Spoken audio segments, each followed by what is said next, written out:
Happy Thursday, everybody. Welcome back. It's AEL playoffs continuing on. We got semifinals tonight. As you can see, I have a different pilot in the cockpit with me today.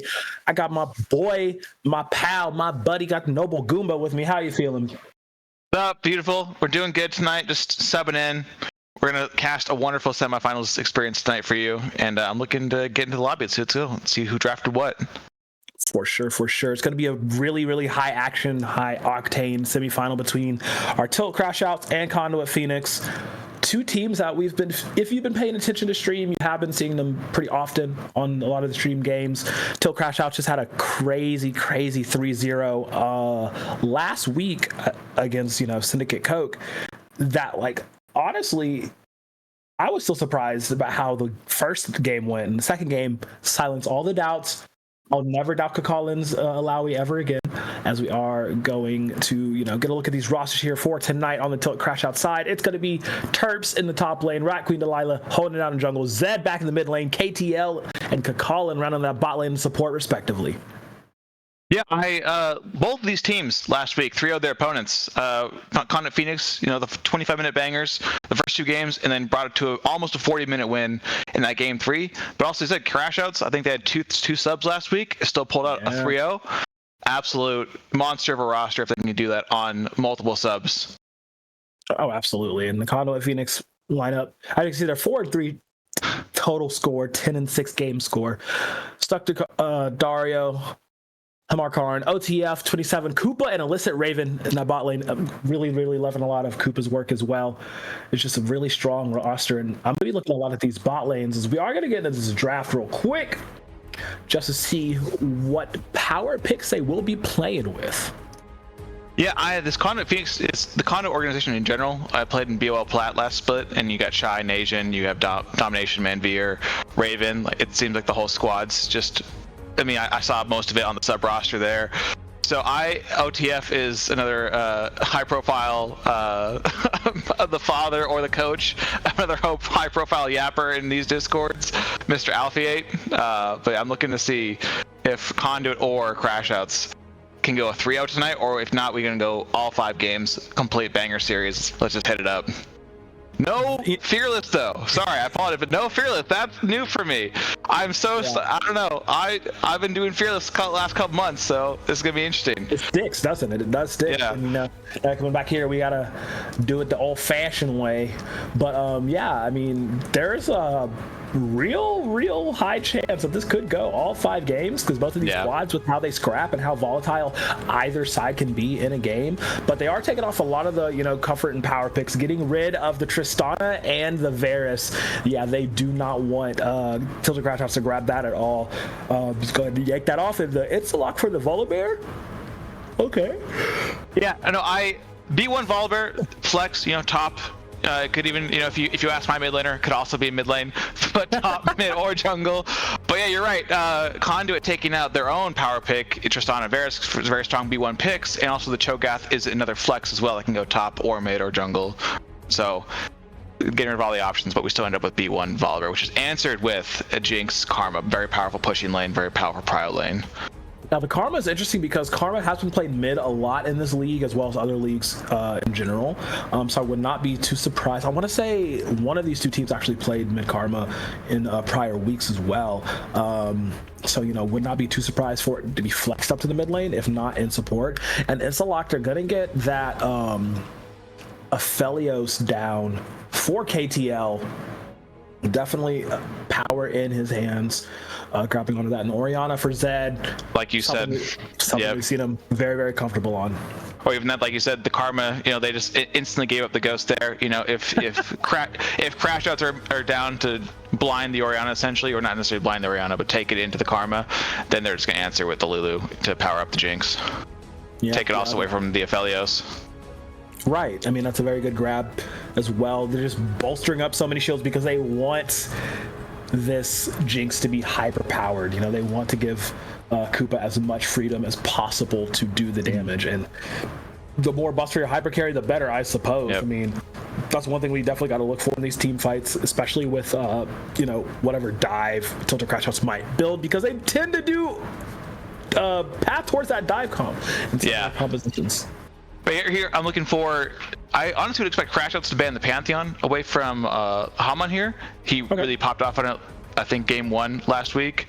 He has also just mainly a fighter melee user, and then there's that occasional Fiddlesticks he pops out with. But they do need frontline right now. You know, you've Jinx, you've got Karma, you've got Lulu. You need some beef, you need some walls in front of you to play through, and that's what I would be looking to either ban here if I'm Crashouts. Limit their options. I mean, if you look at the bans that Conduit Phoenix threw out, right? I mean, they got rid of the Wukong, which they know multiple players on the side of Crashouts have played before. Also getting rid of that Aegis, not allowing that threat pressure to be there. And in retaliation, the Crashouts getting rid of Xin Zhao and the Viego.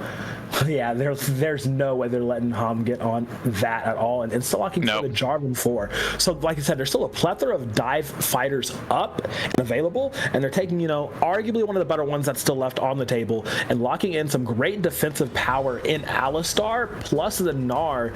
So this is spelling a lot of really good, you know, CC for their lanes should they be ganking. I mean, we know Queen Delilah can be a pretty crazy gank machine when enabled. So getting what we're assuming, this Volibear going jungle, super good in all the lanes it could gank. This is what I kind of expected to see if they were going to be B5 the Gnar, based on what Darrow banned last week when he was in the similar situation. He's going to be B5 the Gnar. He asked for Malphite protection ban. You'd think, okay, well, we left the Gnar up. Maybe they're thinking Crashouts aren't going to take it. But hey, they left the Malphite up. Let's just see if it's as bad as I think it is by playing it on in my hands instead. So they needed dive, they needed frontline, they matched the Malphite ult with Jarvan EQ. I think they've got a solid beef to play through, and let's see if the R5 Malphite pays off. Yeah, and I mean, Kakalin up in this top lane on this Gnar, nothing to be scared of. I mean, nothing to take lightly, rather. Nothing to be scared of. No. Nothing to take lightly. Let me get my words right before Twitch tag crucifies me. But it's very much, you know, something familiar on. I mean, because we see him, you know, whether he goes even or whether he goes down, he's perfectly fine, you know, just taking anything you get. And his gameplay on Gnar has been in the best situations to get those amazing Gnar ultimates. I want to say like a game-changing one, game 2 or game 3 of last week, where it's just like there was literally no counterplay. Like, it's just, you doubt him, he goes even and just ruins your entire day. And that could be, you know, a similar scenario that we have here going into this game number 1. I mean, hey, Conduit Phoenix, it ain't nothing to sneeze at. They took theirs down 3-0 as well with a really great team play. So, like I said, there's a high potential for this entire night to go the distance in all 5 games, but to be determined. But yeah, so this the telling sign of a good Gnar player is you can manage lane fine, you can go ranged into a melee champion, you get the health boost from, you know, popping Mega Gnar every now and then in lane, you know, you can just send the ult too if you want.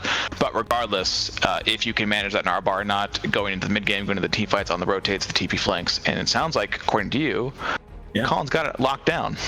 Oh yeah, got it locked down. Also, you know who else got it locked down? Our good friends over at Zen Market. You know, have you ever just had a problem looking for that special Japanese item, but you can't find it locally in any of your stores? Well, guess what? Guess what, Goomba? I got a solution for you. We got Zen Market. Please tell me. Zen Market? Zen Market, baby. It's your one-stop solution for buying products directly from Japan, man. With over 10,000 shops partnered, as well as their ability to place bids on auctions on your behalf to make sure you get whatever you want. They'll even consolidate everything you order into one package and can ship it internationally. They provide excellent customer service in over 19 languages, which is why Zen Market is used and trusted by over 2 million users worldwide. That's a lot of people buying some Japanese shop items, you know what I'm saying? But I know what you're saying. If you want to check it out, don't worry, I got you. Use the promo code Aegis at checkout. You'll get 1,000 yen off your first international shipping fee. So go ahead, check the panel below, click the link in the chat, try them out now. And that's Zen Market, baby. We got you.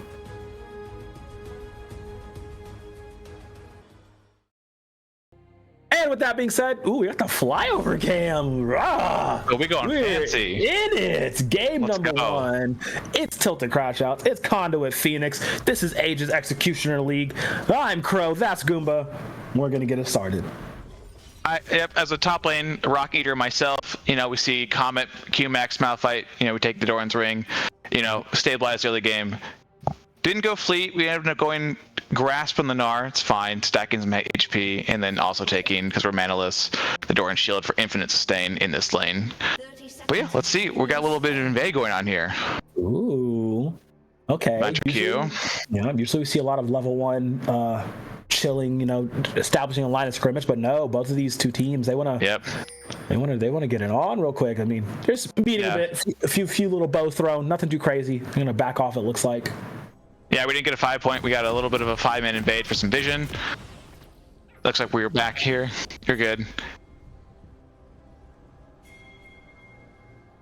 Yeah, we're getting all reset up for you guys, don't worry. But yeah, I mean, just going to say hello, get a little idea of what's going on, and then popping right back in. It does look at this full charge down mid though from Tilted. Yeah, they're just running it. Yeah, but they want to see. They want to find out. They want to find out where the jungler's starting. They want to do it safely, and then get someone who's maybe being lazy. Yep. Have eyes on Delilah. Yep. Okay. There we go. We get the ward down. Okay, so the draft was actually switched in what we were looking at in draft 12. So everything that was picked, put on reverse. So this makes a bit more sense now because Zed has played Karma mid, and we do have the top laner for Crashouts that has had playing the Malphite before. Colin actually gonna be in the bot lane this time around playing support. Got you. Yeah, this makes a lot more sense here. So Terps, back on top lane duty, and Colin's back home or back down under in support. So this makes their draft a little more odd though, because Darrow asked for a Malphite protection ban last week, and he opted to not do it this week. So I'm curious to see how much they value taking Rat Queen off of even more for picks than protecting the Gnar. Well, they just don't want Rat Queen and Delilah to have any dive champions. Like they genuinely will not, because like Rat Queen Delilah, one of the main things they've done a lot is just be super proactive on the map, and has been really, really damn good at making sure their laners do not have a good day. But this makes more sense putting KTL always on hyper carries. And Colin's going to do their best to back them up, taking the heal as well as the summon Airy for this matchup. But even then, this bot lane specifically is really tough because Alistar's just not a champion, level 1, and you have Lulu, which is an extremely oppressive laner, let alone as the game goes on, it's one of the best scaling supports in the game. And rocket spam, you're just going to get infinite priority in this lane, and you're just going to have to hope that you can pop off with the engaged support, maybe perhaps with an Orianna roam or an RTP or a Volibear gank. Yeah, I mean, and like, there's that chance. I mean, that Haman is gonna, rotate down once a few components, not even like a full item, just a few components under the belt. Yeah, try to get something on. But I mean, KTL so good in positioning. That's one thing I did praise them for earlier on in the season, is their ability to just have really great defensive positioning and still min max their damage as best they can. I'm really interested in this mid lane here because, like I said, Zed has had a history of playing this mid lane Karma. As well as the Orianna. I think these are like two of their most played in this league at least. So just knowing that like this is going to be that big beefy shielder, but actually still hurts. Yeah, I'm also interested to see what this Volibear is going to go. We got Blue Smite here for speed, right? Because the core of your champion is I have to run at them essentially to gank them. And he's oh, so we're not going to immediately go. We've picked up a longsword here. We're not going to go for the Cosmic Drive first buy. But like I said, this control mage mid matchup is super interesting because as the game goes on, there are more damage ratios in Orianna's kit building the same items than Karma's, but Karma has to make that AP do more for her than the Orianna does when buffing up and shielding her allies. Yeah, that's going to be something to watch. I mean, this is the KTL show for Crashouts. 100%. This composition is geared around making sure that KTL has the room and the backup to just free fire into the crowd. I mean, Terps and Delilah are going to be, playing. Auber coming in, splash. Amazing flash Q stun. Tried to hold on for as long as they could, but Zed will be the first blood claimed, and that's a signal fire for Conduit Phoenix to try to get something back, get some more damage and more bodies down too. So they are just gonna whittled down on the Raven, who's unfortunately just an Alistar, still not a champion. Great gank. This is exactly what I was talking about. Haman is going to need to be super proactive across the map and get these early ganks off to push ahead Conduit Phoenix. And that's exactly what that mid gank was. Yeah, that's the downside there of Zed. He was earlier trying to set up a gank for Rat Queen, try to get that root off. Did, but the Orion was too close to the tower, and so in the wave bounce back was exposed, and then just Haman just completely punished it with that flash, and then not respecting the early flash possibility from the Volibear, and then he still flashes and dies after it. It's just Zed being a little bit too pushed up and not respecting how fast the Volibear can kill him. Yep, big feels bad man moment for the Tilted Crashouts, but there's no worries. I mean, they have been known to equalize leads whenever, they fall a little bit behind. But actually going to do a repeat gang. Zed, why are you stepped up so much, brother? That's not a good look. And this Karma's speedy, but she can only run so fast. As OTF is actually going to claim that credit. That's 2 kills going over to this mid laner, maybe a third going in the way of Daro in the top lane. Terp surviving with just a sliver of health. Daro doesn't want to try to chase anymore, but that repeat gank proves just as effective the second time around. Yeah, it's interesting. She is playing against towards her jungler, but she was just not fast enough to avoid the gank. But here they are, we're contesting the dragon right here. Okay, they want to try and contest. I'm not sure if this is the best idea for. No. Yeah, just go grubs here. If you see that Conduit is indexing towards this dragon after ganking your mid laner, you could just abandon it completely and go to grubs here if you're the Crashouts. Oh my god, They want to try and fight it, but that's the feat of warfare going over to third kill going over for Conduit Phoenix. Let's see KTL goes huge here. This with an assist. The credit goes over to Zed. Second credit goes over to Zed. He wants to get that get back, but all these assists are going the way of KTL. It's still the triple credit for the Zed, even though KTL was putting in most of the work. Yeah, KTL most likely at least 80% of that team fight damage there, but Lulu, Karma makes it impossible for them to push through the damage numbers they need to kill the Jinx, and the Jinx just went absolutely turbo there. But oh my goodness. So yeah, we've got, like you said earlier, you called it out as if you're a prophet descended from the heavens, that Tilted Crashouts will manage to equalize and come back, and they did. Yep. I mean, they did lose the dragon. They want to try to equalize it with the kills and the grubs on top. I do like this to call in, going up to help as well. The only downside in that dragon fight was the fact that all 3 credits went over to Zed, which, I mean, depending on how you look at it early on, it could be okay. Go ahead and get the lost chapter in, just get the whatever items you need early on, because KTL is going to scale heavy into this mid game. I agree that the Karma is the bridge into the late game with the Jinx, but if the Jinx gets even one of those kills, she's on BF sword here instead of the worst item possible for an AD carry to buy, which is Slingshot. Slingshot, yeah.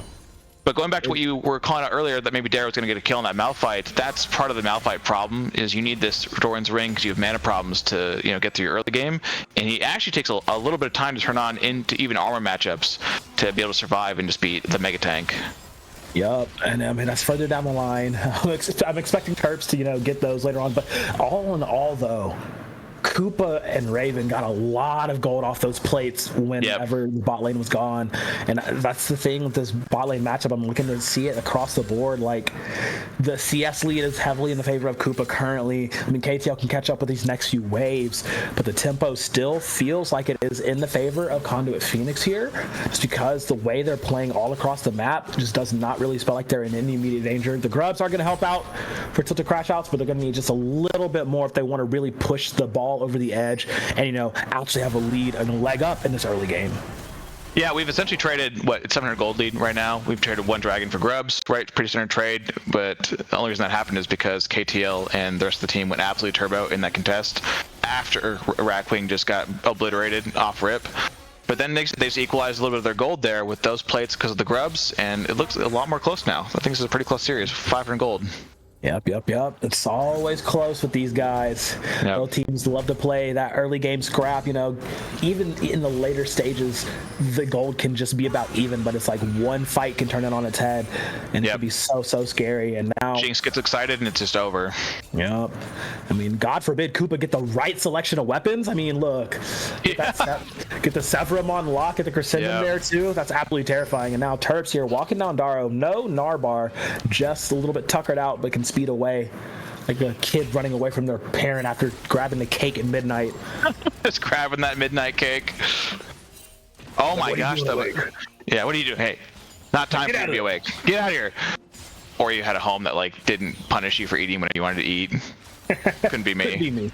Yeah, could not be me, my brother. Not at all my household. I swear, that was the loudest thing in the world was when you opened a fridge at 10 p.m. Learning to walk around without shoes or socks on and just learning how to be as quiet as possible because I just want some food. Exactly, we were ninjas. Yeah. We could have been in Naruto. I think a super interesting pick here from Terps is this Sheen buy, because I might get this if you're in a melee matchup, because Q auto, you have your auto reset in the Malphite kit as well. But buying the Sheen in this matchup instead of perhaps, I don't know, Tabbies or Steel Caps, Riot, is a bit of an odd choice, especially since it doesn't give mana anymore, which is why GPs and Gragas players have stopped purchasing it as well. Yeah, it's just so interesting. I mean, assuming going for that Ice one as Colin gets deleted. I mean, that's just the life of a Lulu. If you're not buyer carry, you are food, you are fodder, and I mean, unfortunately, it's going towards the big bear. Yep, that's a super powerful combo. Anything having to do with Orianna, Wukong, Vi, anything that you can just put the ball on and just potentially be the mobile Orianna ult delivery system. Lulu trying to get ward vision control for her team. No one's helping her get it. She's there on her own, and she gets punished for it. Yep. And I mean, this is going to be the conduit for the Phoenixes. All puns intended here. Haman is just all over the map. Already has a Sundered Sky ready. 2-1 and 12, tied with 27 in the mid lane, which is, I love that, so good. As the second dragon is actually looking to be going the way of the tilted Crashouts. They we're first to the punch, but it will be cross map traded as the grubs are in the eyes of the bear. You see the pings as well. Was that super like a death rocket? Okay. KTL is going to throw the ultimate up there for a little bit of assist if they need it, but secure dragon with a no fight, and it's all back to farming. It's always interesting to see what teams prioritize what, because even if you might think, okay, this person or this team really index into split push here. Oh, we have a little bit of engage on OTF here. Flash. OTF's caught. Interesting position. They're fighting in the bush. There is vision there. Ooh, Raccoon the Lighter tries to jump in onto OTF, but gets out for a moment. Zed empowered does get that rampage and a TP Malphite ultimate. Oh my, another triple kill. Triple. This Karma is definitely online if they were not before. That the Karma being in this game saved Rat Queen so hard. Everyone blowing flash, and then just cleans up with a triple kill. Absolutely insane skirmish in the river. Oh my god. Zed takes a week off and comes back and decides to fight everybody. Yep. Remember me, I'm the starter for a reason. Yeah, this man is throwing hands. Oh my god, that's so much damage. Had the Malignance completed before that. So those empowered Qs, those mantra Qs, do so much damage. One thing. The question is, does he have Axiom Arcanist? Because that also works for his mantra Qs. I don't know if he goes Axiom for this build, but yeah, he might have mana flow, but if he has Axiom, it's even more power in the RQ with the Malignance plus Axiom. Let alone the empowered shields or the root as well. The Axiom Arcanist works with every single mantra ability on her kid. Yeah, he probably has that in the runes. We could probably ask in the game, but it's definitely working out now. I mean, we were a little worried at the beginning, but surely no worries now, as they are just absolutely starting to run away with this here. The smallest of leads, in all honesty, only about a 2k lead. Oh, we can actually show runes. Okay, that'd be actually, and there it is. There it is. Yep. Okay. His mantra Qs are going to absolutely truck, as we saw in that river fight. Bro, that was a F-150 right at your dome. I'm saying, like that was at least 400 damage. Oh my god, these mantra Qs are monster abilities. He's so accelerated off of 6 kills. Yep. Now I want to pop into this bot lane, just checking in for a moment. It's still a bit of a farm fest. There is an item completed here for Koopa. Not the one I would have thought of, but it actually does make sense here. What, the Serpent's Fang? Yep. Get rid of those shields, as big boss 1v1 fighting here. Darrow, I don't know if you actually want to fight. It just wants to get a little bit more damage, control the wave. But I want to speak more on it because it's a good item. I'm just, first item wise, I think is a little interesting. Well, one of the things about Aphelios' kit is he doesn't level up in the traditional way, right? You can put points into stats, either, attack damage, armor pen, crit. So one of the few champions in this game, a little bit of missed EQ combo from Jarvan, a little bit of engage in the river. He's dead. He's super dead.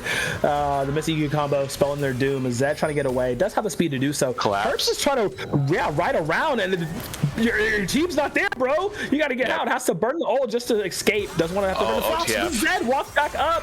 Could potentially get this 1-1 on the OTF, but Darrow flashes over. The fadeaway. The wild growth. Zed still running for the hills. There's no mana left. The flash isn't there, but they want to decide they don't want to continue on. But Zed gets another one and gets out. Kakolin in the right place at the absolute right time. Absolute disaster for Conduit here. Off of a missed EQ combination from Rat Queen is salvaged by, like you said, Colin roaming, and just OTF stumbled into potentially a kill, not respecting that the Karma could have been in that bush, but then, like I said, the Lulu, the Wild Growth, saved the game. Oh, good. And now the Imperial Mandate second buy. Zed knows what they're doing. Look at this full collapse here. Tilted Crashouts. If there's one thing they're going to do, they're going to get their pound of flesh back in return. Now they're trying to push in more. Koopa has not been, active this game. Very much relegated to staying in bot lane, staying in lane. Whereas KTL's been affecting the map, throwing out the Super Mega Death Rocket wherever they can, doing whatever they can in these assisted fights. But now Koopa and Raven are just being aggressed on because these towers, it's about time for one of them to fall, don't you think? Yep. We have pods coming in, which gives us a good time to kind of piggyback onto your point about what that Serpent's Fang is doing and why Koopa picked it up, right? You've got double shielding comp.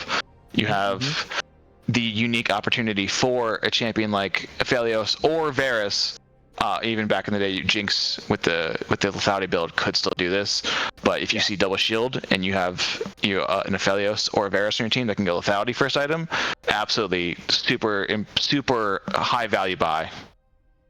Oh, for sure. I mean, we need to see him get value out of it, though, is the thing right now. We need to see him be, present in these team fights, firing off whatever guns he's got. I don't care if it's Infernum or Gravitum at this point. Just, you need to start getting more value out of this first item buy against, Zed and Colin, because like you said, it's the shield buster item. You want to get rid of it as fast as you can. And also KTL's even running barrier. So yes, it is a great item to have earlier on, but if you're not really using it, if you're not really fighting with it, forcing fights with it, getting things off early, it's not getting that value you could have gone at if you would have gone another marksman item.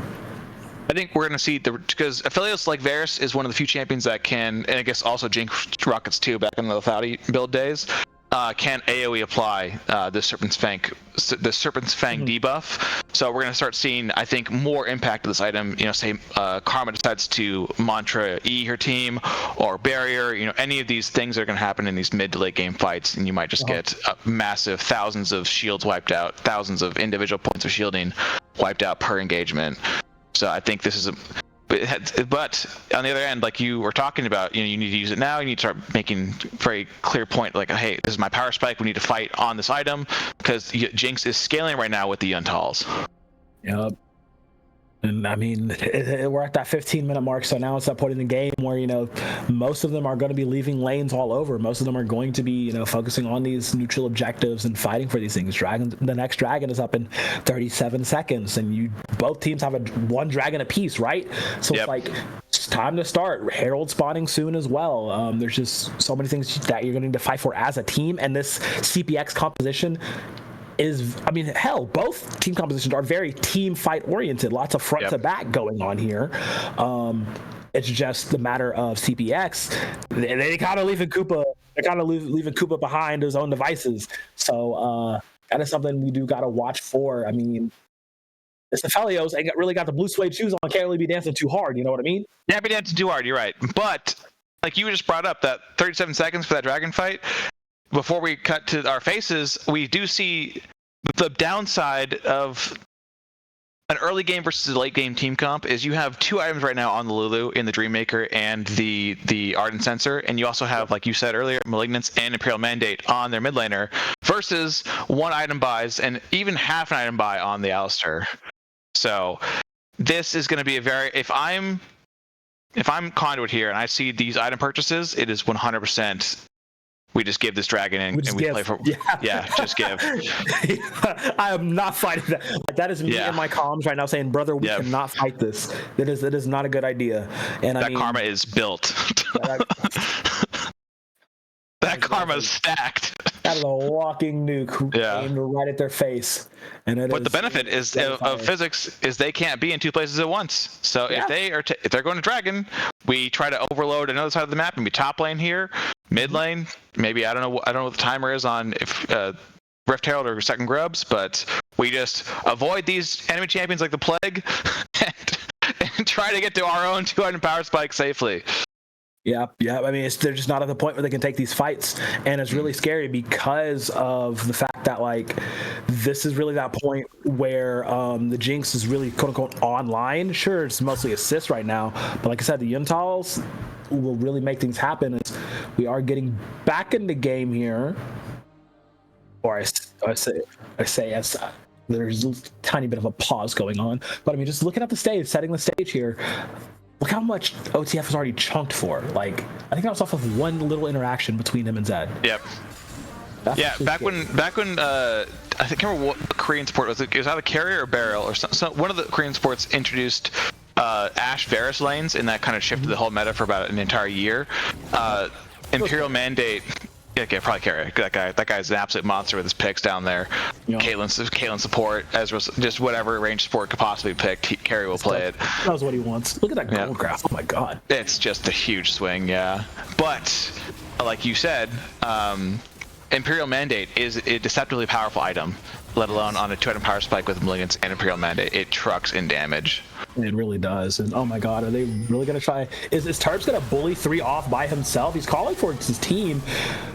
Delilah has taken the Drake. I don't think they're going to be able to steal this Herald away, and they will not, but props to Zed and Terps for just showing face up there. But yeah, I mean, Mandate, especially in this sense, is going to be working double time with the Malignance. And it's just, there's so much extra damage that can be procced off of it, especially, you know, KTL getting buffed up by this Ardent Sensor. It's like all the chess pieces are online here. Yes, sir.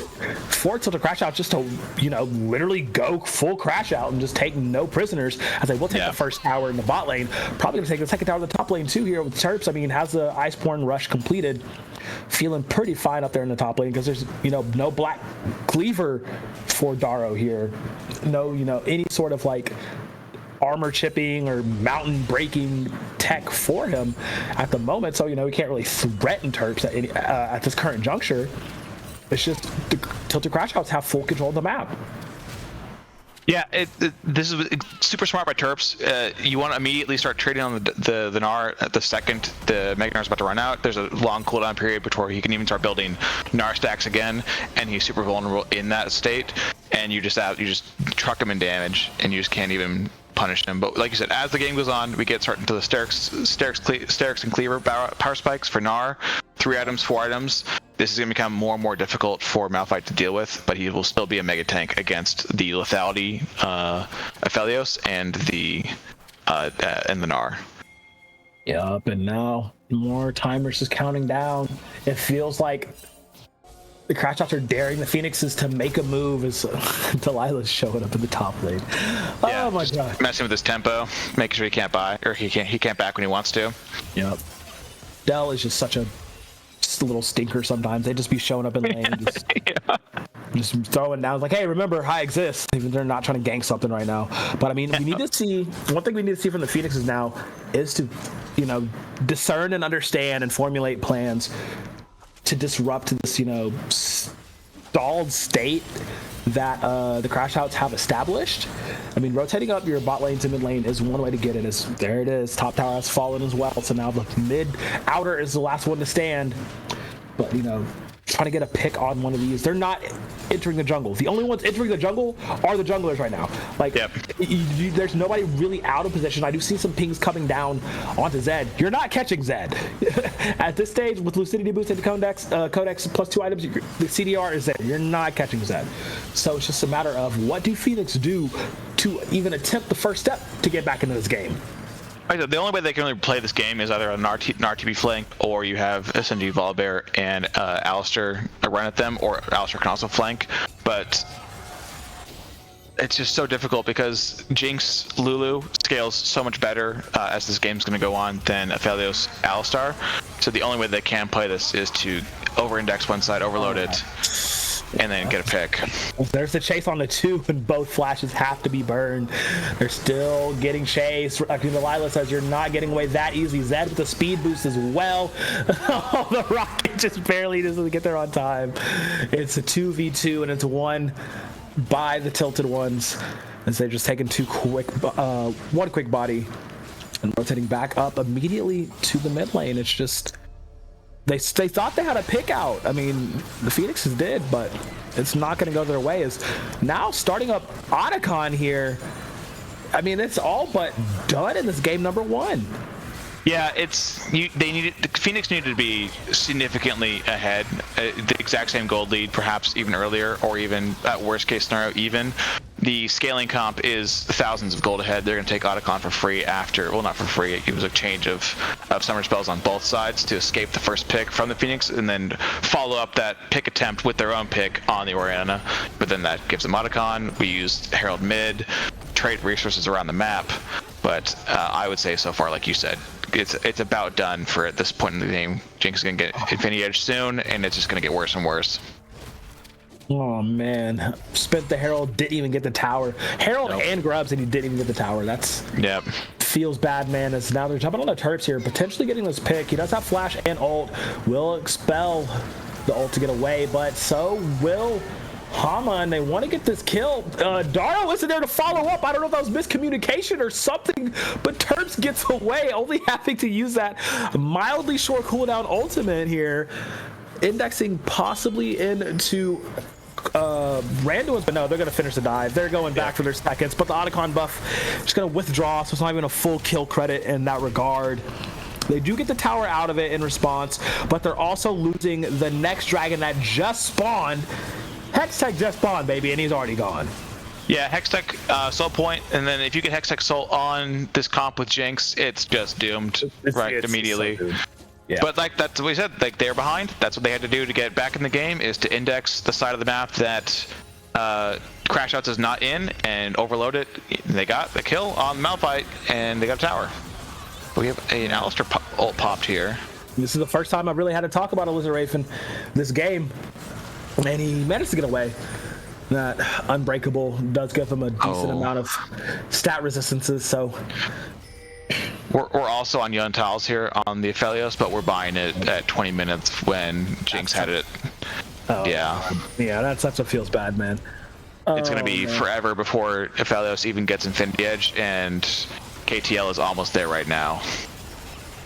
Yeah, they're trying to get on. Yeah, okay, Colin's going to withdraw out.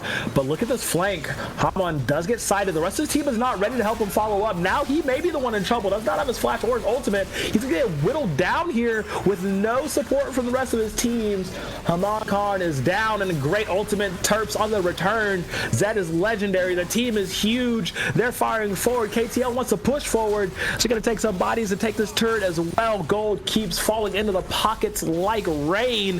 Great shockwaves by OTF, but it may be too little too late. The damage is decent, but there's no follow through.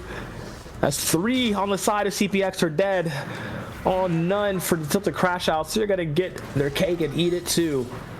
I unironically think this game was lost at that first dragon, or second dragon actually, when Rat Queen died almost immediately, but then the Karma Lulu KTL core just absolutely went turbo and just swung the entire game right there, and they were not able to get a foot back in this game since then. Yeah, that's kind of how it's been looking. I mean, that ended up with what, a 6-2 Karma at that point. Oh yeah, true. No, yeah, because there was the first triple kill there, and then the second triple kill in the river fight next to Grubs. Yep.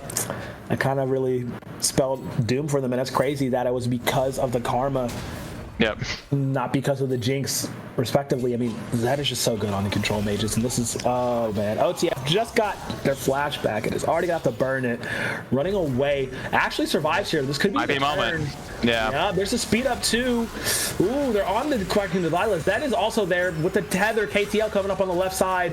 TP very deep from Daro. Flashes polymorph. There's the ultimate though. The Gnar gets him into the corner, and there's the absolute wombo. That is the moment that they needed. That is the moment that the Phoenixes rise from the ashes, say we're not done yet. 3 for 0, right as Baron is spawning too. This could be the chance they need. They're opting to go for it immediately because they know there's no way that the Crashouts can even try to contest. Crashouts attempting to snatch defeat from the jaws of victory, throwing their own lead, forcing a kill they didn't need to force. They were trying to get a kill for that Baron spawn, and then they just couldn't get the kill and got collapsed on. That was a beautiful, absolutely beautiful Gnar TP flank. Oh, yeah, I mean, it was so good, and like Daro was delayed originally because of the perfect polymorph from Colin, but they're fighting next to Baron Tribush. There's so many walls, especially with when Baron spawns and it creates that rift. There's so many, an extra wall that's created that you can get gnarred into, and that's exactly what happened. And that was an influx of gold that they definitely needed to, you know, get back at it. It was what, 4 shutdowns in total, or 3 in total that they got, plus the Baron. So that is a great start for them, but they're still going to need a lot more. Can we possibly get a little bit of a zoom in on the value from Serpent's Fang? Because that was a team fight. That was like the first real team fight that Fellas got to send damage in. I would not be surprised if it was several thousand points of shielding just immediately wiped out there. But even then, that was, like I said, the only way they could possibly get in was either indexing one side that Crashouts was not in, or oh my god, this is so scary because like you smelling a fight. It's these happening. Crashouts, they want to force fights. Yep, and we'll just ball them off for now. But they are walking towards that red side. Oh my goodness. Alyssa Raven getting a lot of chunks. There's the Alistair ultimate just to survive for a moment. But man, those empowered Qs, great body block. They're pushing them off of this dragon. This is sole point here. Daro is all by themselves. 20 seconds left before it spawns, and the rest of the team, they're wanting to route through. They want to guide this mid wave up. They haven't, I just noticed they haven't taken that mid outer turret. Oh my god. It was just the rift held and it never went down. Oh dear, this could Raven is back though. I'm sensing a fight. I'm sensing a big fight here.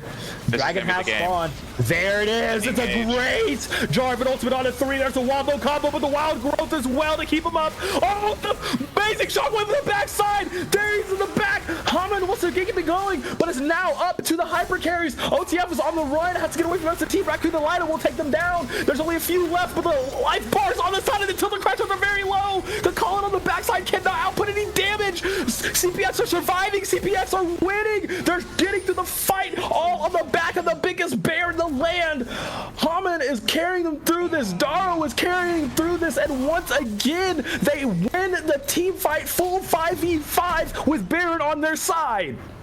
Yeah, Crashouts got 2 of the most important carries, but the nature of this game in this current patch, several patches, is who is the tankiest, who can heal the most, who can outlast the other person in the marathon of damage. And like you said, multiple Volibear shields, repeated Ws to heal.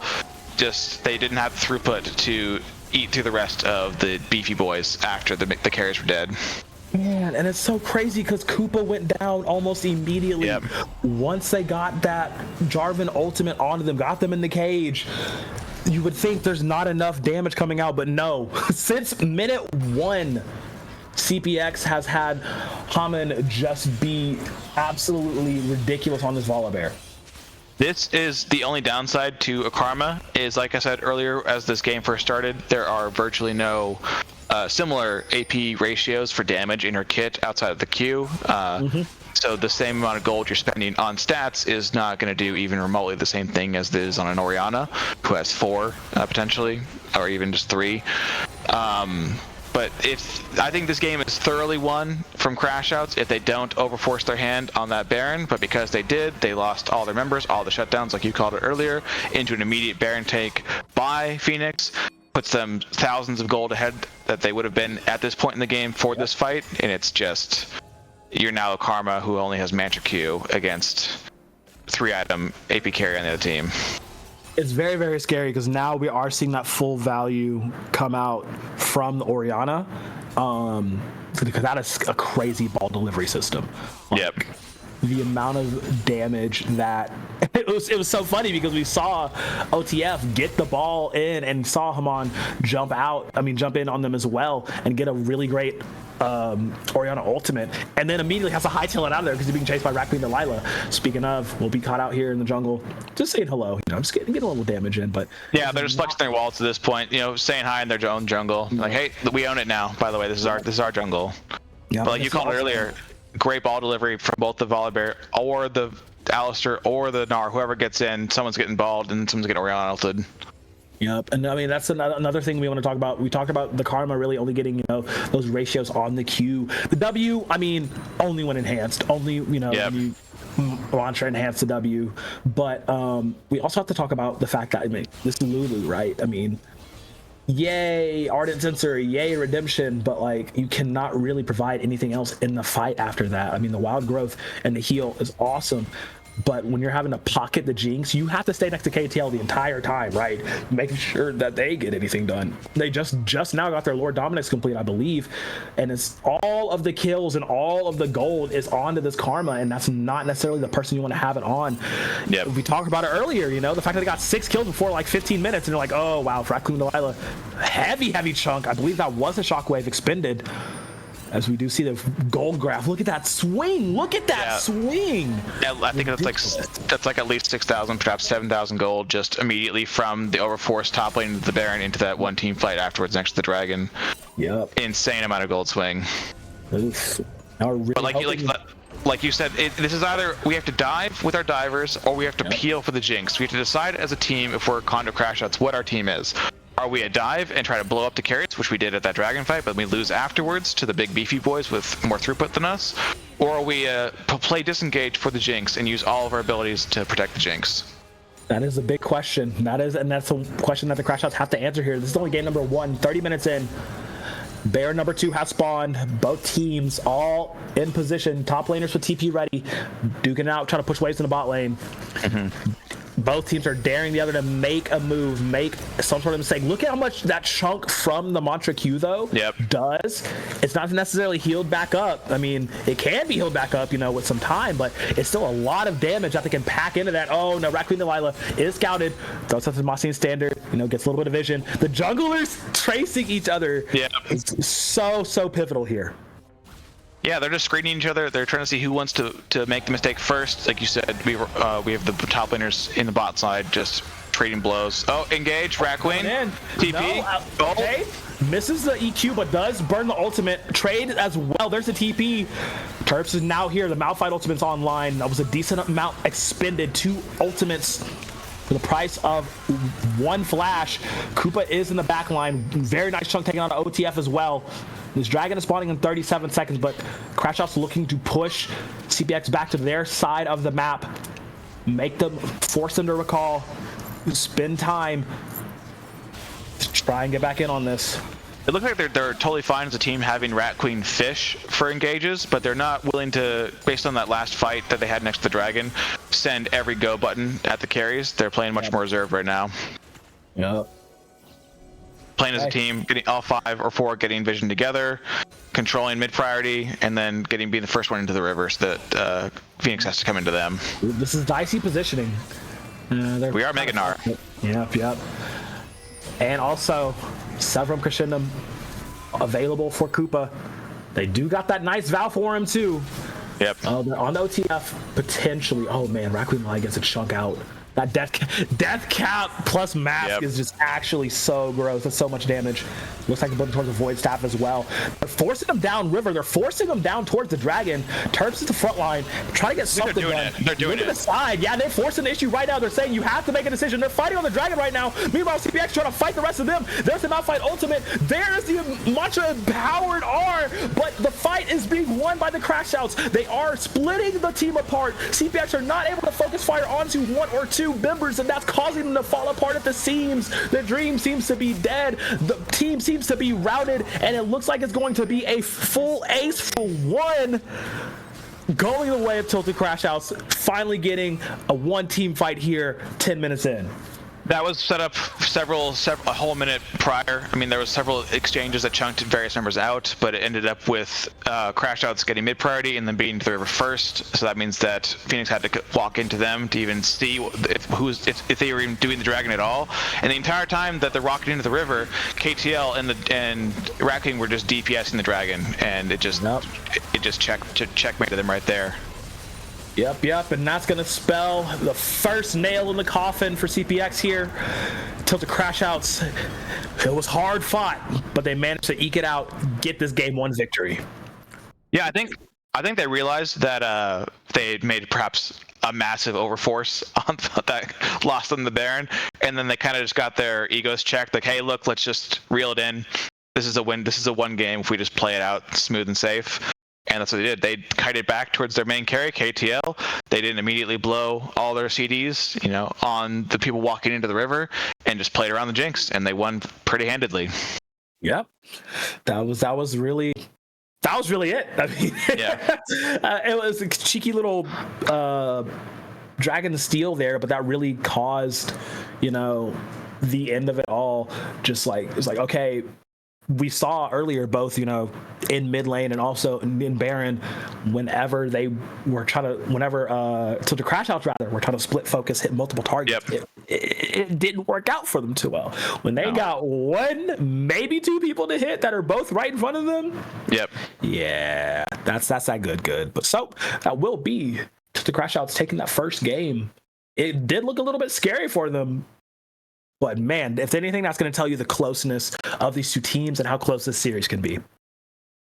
That's what you said. You said at the start that this potentially could. I bet. So it could be both teams were potentially able to win this entire league.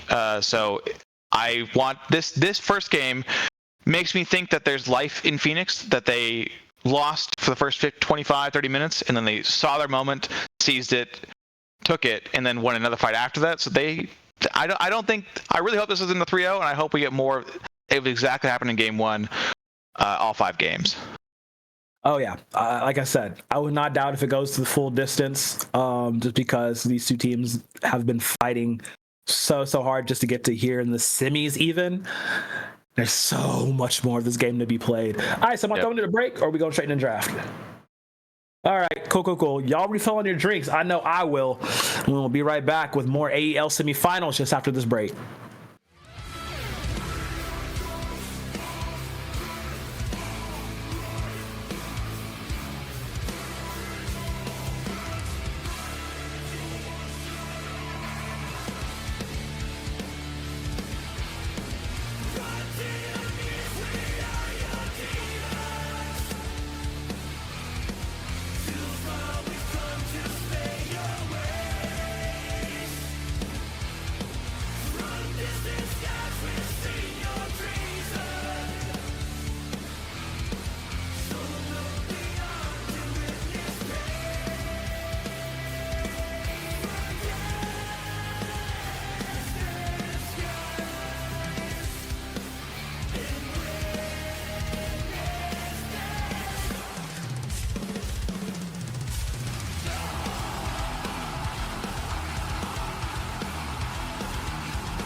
Try to make yourself remember, darling.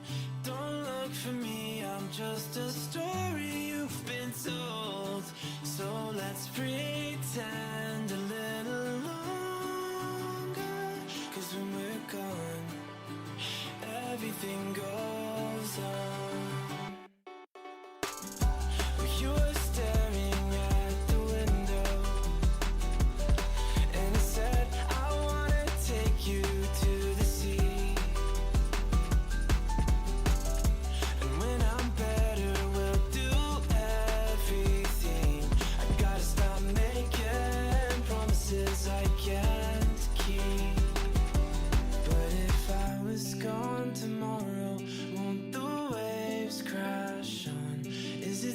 selfish that I'm happy as we pass the setting sun.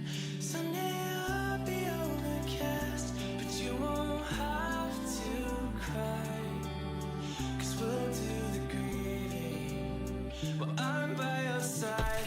I said, don't try to make yourself remember, darling, don't look for me, I'm just a story you've been told. So let's pretend a little longer, 'cause when we're gone, everything goes on.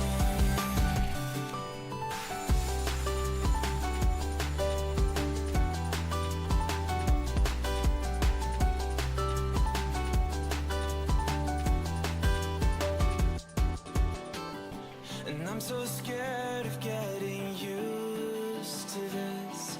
All the vines that keep you tethered in your room.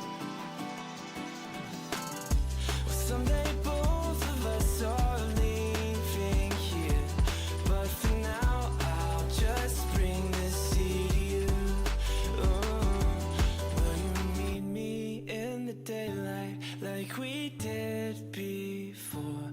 Then I felt you on my shoulder, and you weren't suffering anymore. You said, I'm sorry that you worry, but don't apologize.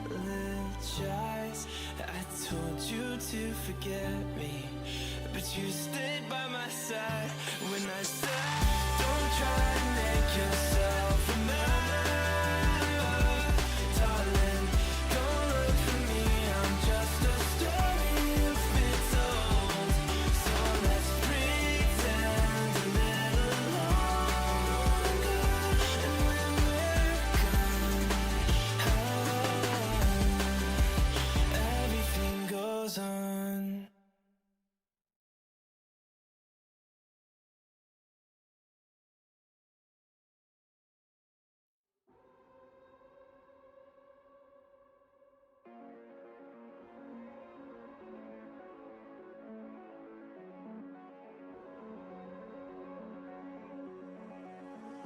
Tell me, where do I go? Tell me, where do I take us? Your heart is starting to slow. May the water be safe. As I dive in, bloodstains washing underneath the waves.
Welcome back, everyone. Game number one was hot action all the way through. And now we're going to see what happens for game number two. It's the Tilted Crashouts. It's CPX. Let me adjust my chair. All right, cool. This is AEL Semifinals. I'm Beautiful Crow. I got Goomba with me. How do we feel about that first game, man? Dude, I was so sad to see the Karma pickup. Okay, granted, cool. We get Zed his moment. We get 2 triple kills. It's a hype thing. But if Jinx gets any of those kills, the game is so much easier to play from Crashouts side. But like I said, they might have had a couple missteps that first game, but they realized, hey, look, this is a win. Let's lock in, and they handled business at that last dragon fight. Yeah, that was, oh man. Oh, it was so scary. It was so scary because there was that potential for CBX to really just carry that all the way through and win. But the team fights got, once they got focused back in, the Crashouts were able. I know that's hilarious to say, the tilted Crashouts once they get focused. But yeah, they got in it, and it actually caused the CPX to ban both. Yep, that's what I saw. Okay. Yeah, because you see that, right? You see the same bans come out from Crashouts despite the side swap, but there's Hamon's Pantheon. That's what I was trying to I thought they would prioritize game one, but like you said, hey, we just lost to this comp. Let's just get rid of it, take it off the board. It's interesting though, to ban the same champions on blue side when you have B1, it just means you really want that Jinx pick. Yep. They're gonna grab it in. Maybe KTL gets 3 kills themselves. That's true. That's the first true. 10 minutes. Maybe that's the game plan here. And they also will be able to pick up the Xin Zhao for Delilah. This is huge here because Delilah definitely loves to wreak havoc on that Xin Zhao. And this was banned phase 2 last game.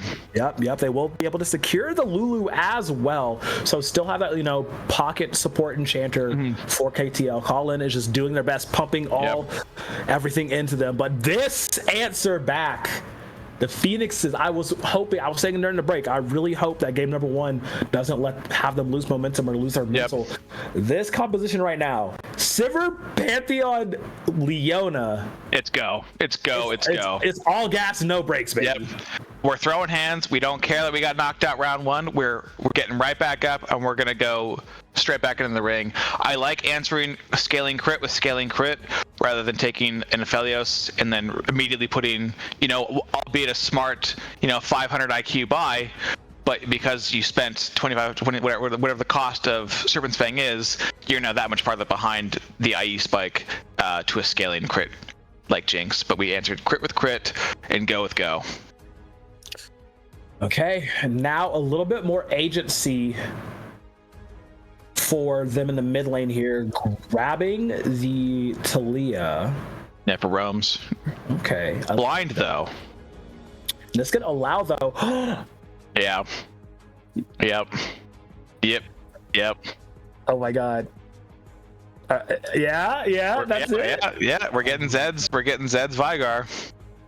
Wow. Blind Ornn standard, and then we'll see if Darrow takes the Gnar here this side, or if he takes Renekton or Cassante or any of the normal takes you take into Ornn here. Well, Grasp Jace could be spicy, but they do need they need some beef. They need some beef. They have pseudo beef here with Leona Aftershock plus W and Pantheon Wall and a little bit of bruiser items. But okay, we went with also pseudo beef, but also a good answer to the Ornn. Yeah.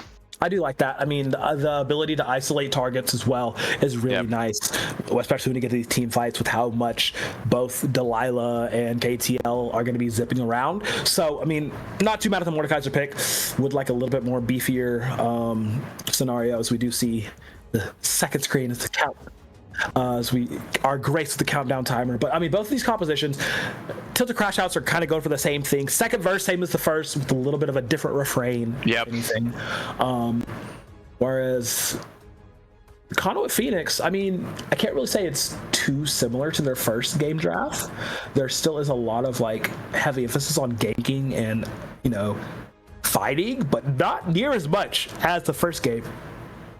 Yeah, it's they just like you said, it's same verse, different refrain, but they swapped the Malphite for the Ornn. It's just you can't really blind the Malphite, especially with the opponent having R5 for any normal Silas is up, right? There's so many different things you can take into a blind Malphite.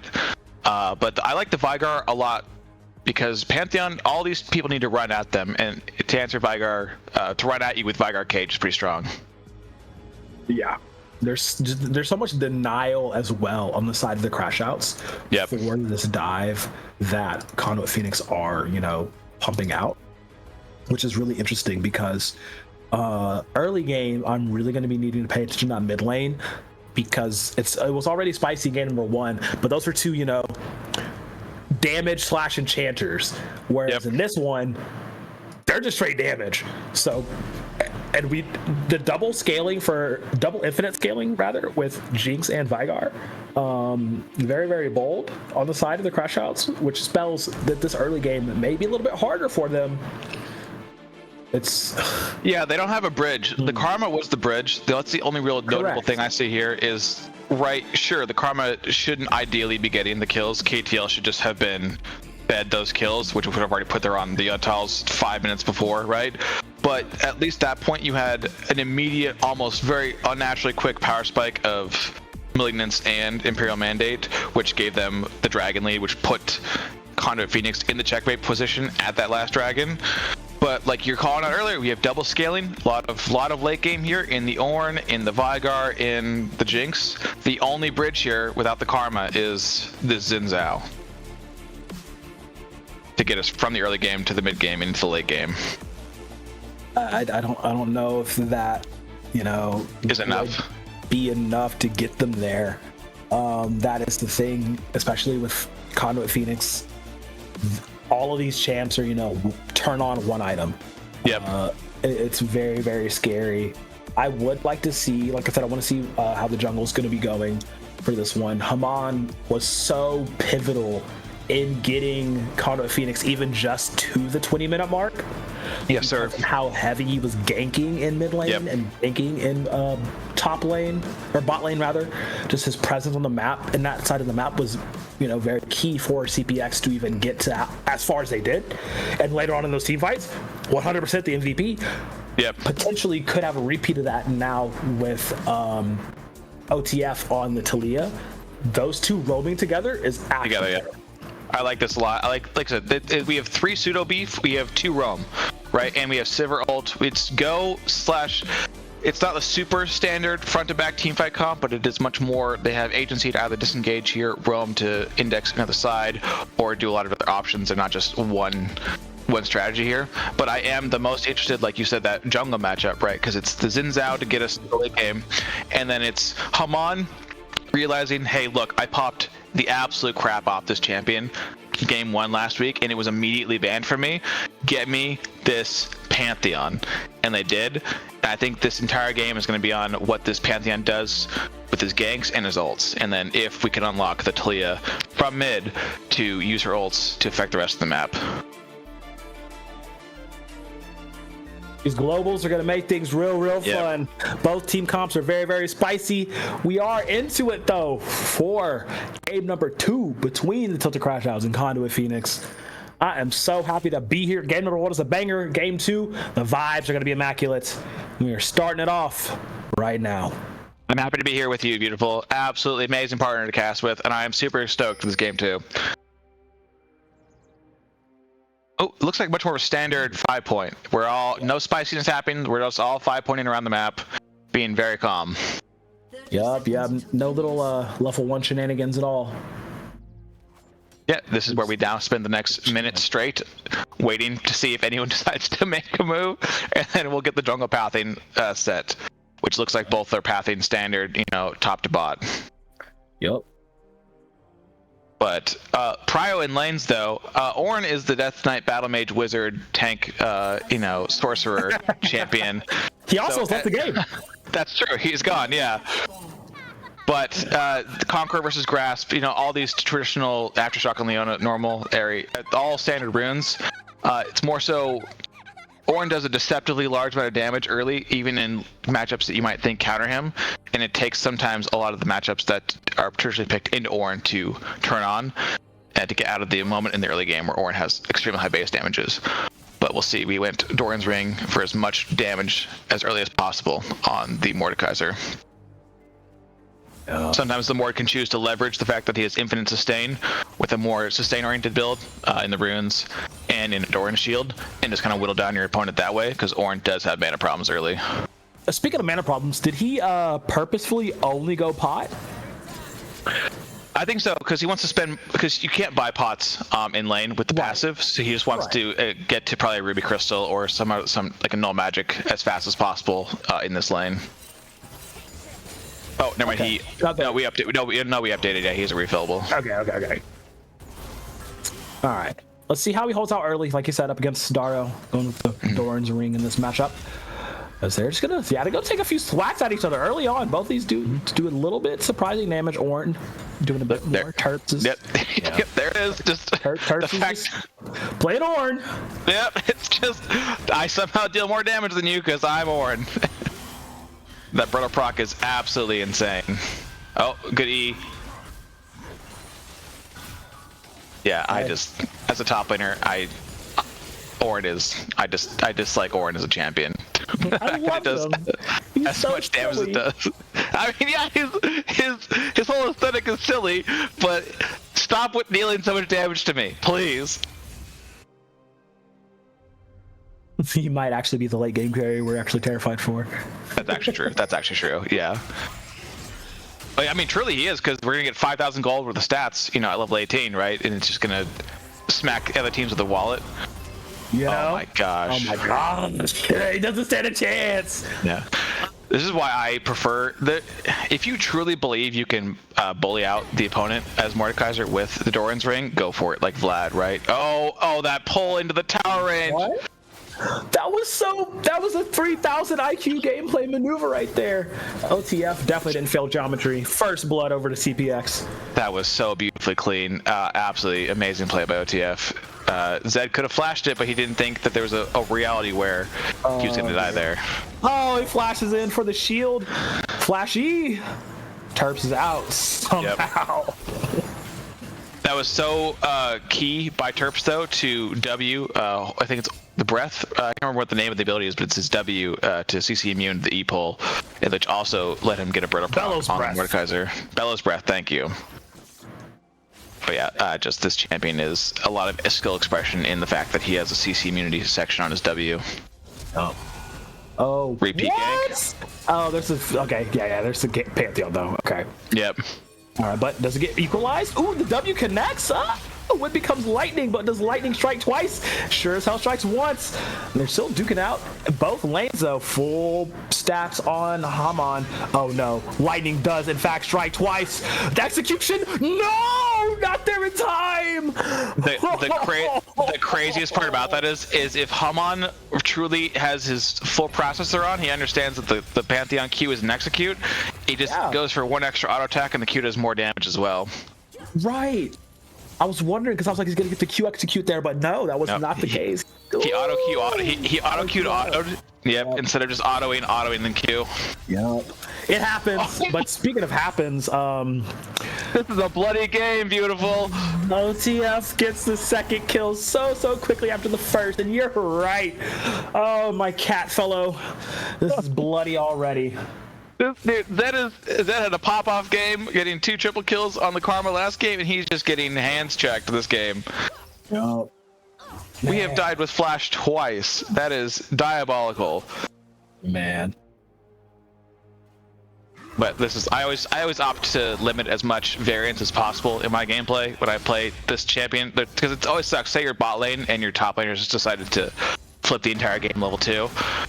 You're like, well, cool. I haven't even right. Yeah, I haven't even had a chance to scale yet or buy a cred. I'm cool, and it's already over. But that's why I would opt for the Doran shield here and just choose to understand that Ornn has stronger early game than me, and to respect my opponent. But this game's gonna, I think, hopefully still be bloody. It's only 6 minutes in, and we've got 5 kills, almost a kill a minute. No, it's only gonna get bloodier. Only gonna get bloodier. Oh, he landed that? Oh, jeez. Yep. Terps. Oh, he's emo spamming. Oh, Terps knows he is absolutely hand stiffing the Darrow right now. It's funny. On one hand, you have OTF hand stiffing Zed, and then on the other hand, you've got Terps running the gauntlet on Darrow. Yep. But even gold, we ended up getting, I think, grubs from the Xin because of the top lane prio. We have, and then we're immediately using it to get Dragon pointed out for CPX here, right? It's gotta be. All right, first Dragon will easily secured by CPX here. Not even a side of whiff of concern on the side of to the Crashouts. Giving over this first, I believe, Mountain Drake. Okay, yeah. I mean, I personally don't give those up first because, I mean, extra resistance is always nice. But, I mean, it's fun in this case. Crashouts, you know, they never worry until about 10 minutes in if they're down. So we're 3 minutes away from that. Yeah. I agree with you. It's like there's some dragons you might want to just choose to fight over early or prioritize. Like, hey, look, I see that we've got a mountain dragon that's not going to happen again this game. Maybe don't immediately just give them free tank stats, but you know, grubs, it's fine. We have Jinx late game with grubs. Right. I'm interested to see if Darrow plays Mordekaiser at all. It's a great question. I only see one Mordekaiser game in a custom game 2 months ago on his op.gg, and he's 11-0-0 on it. Huh. So I think he's played it some. I think he might have just figured, hey, this is a standard counter pick in solo queue to Ornn, but right now he's just getting perhaps a little bit of a problem in the matchup, despite the fact that he's 1-0. Eventually, though, he will get a haunting. Eventually, he will get a haunting guy's item or two, and this will start going in the Mordekaiser's favor. But then that's for the point when the Ornn starts, you know, getting to the point where he's giving his team the Ornn items, and they might just run away with the game after that. It's all in due time, my dear friend. I mean, we're at 8 minutes currently. Nobody's died just yet in the subsequent minutes, surprisingly. And now we have to talk about Zed here in the mid lane, just because, you know, down 0-2 here. 9-day difference between game number 1 and game number 2.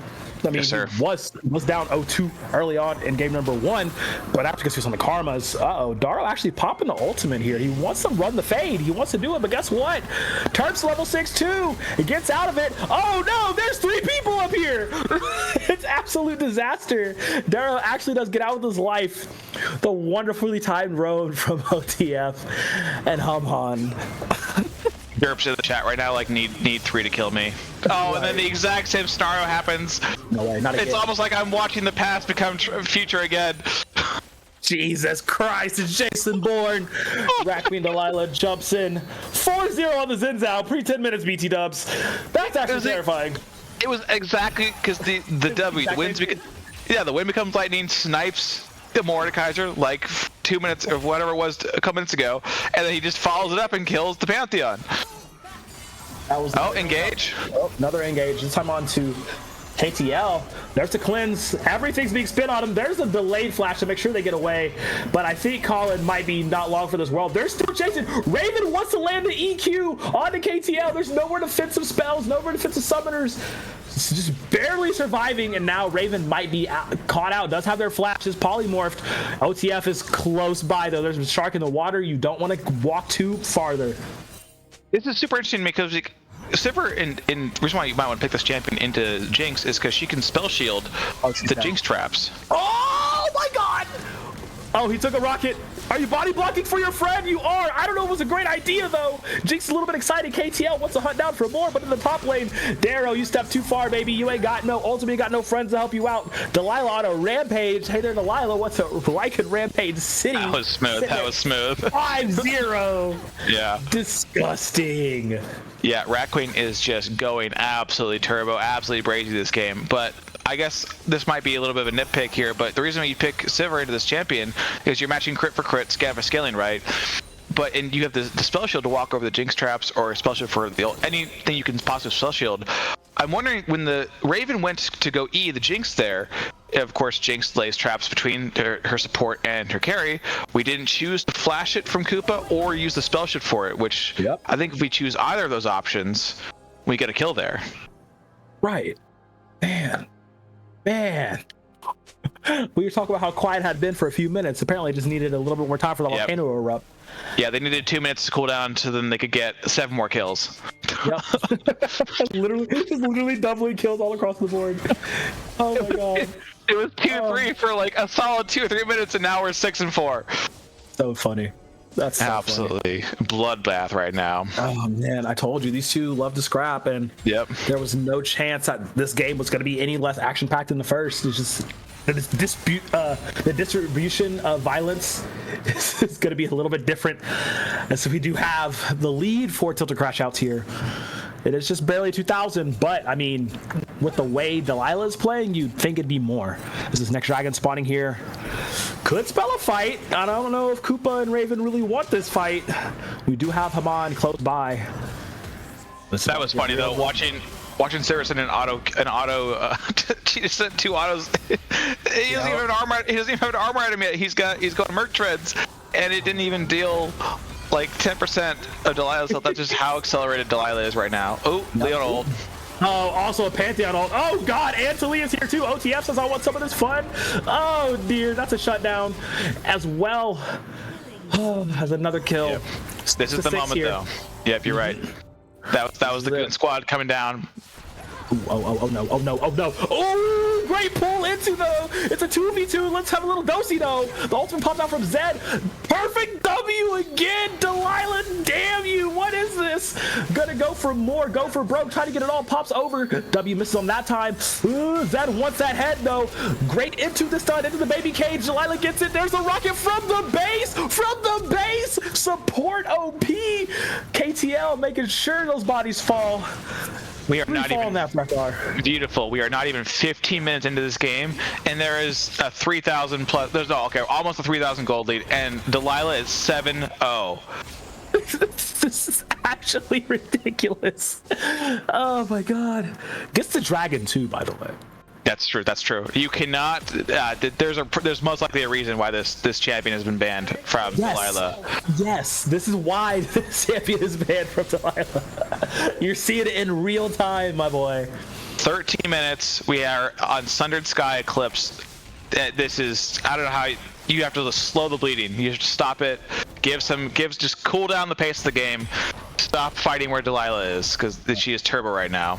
And it's really interesting because of how much damage CPX can output. It's the fact that, honestly, there are no tanks. I mean, Leona is there, but she's not that tanky just yet. So, they pump out a lot of damage, CPX, but they also get blitzed just as quick. So, when you have a hyper-fed fighter in this Xin Zhao that Delilah is piloting, you're going to have a bad time if you guys are leaving any of these team fights with low health bars.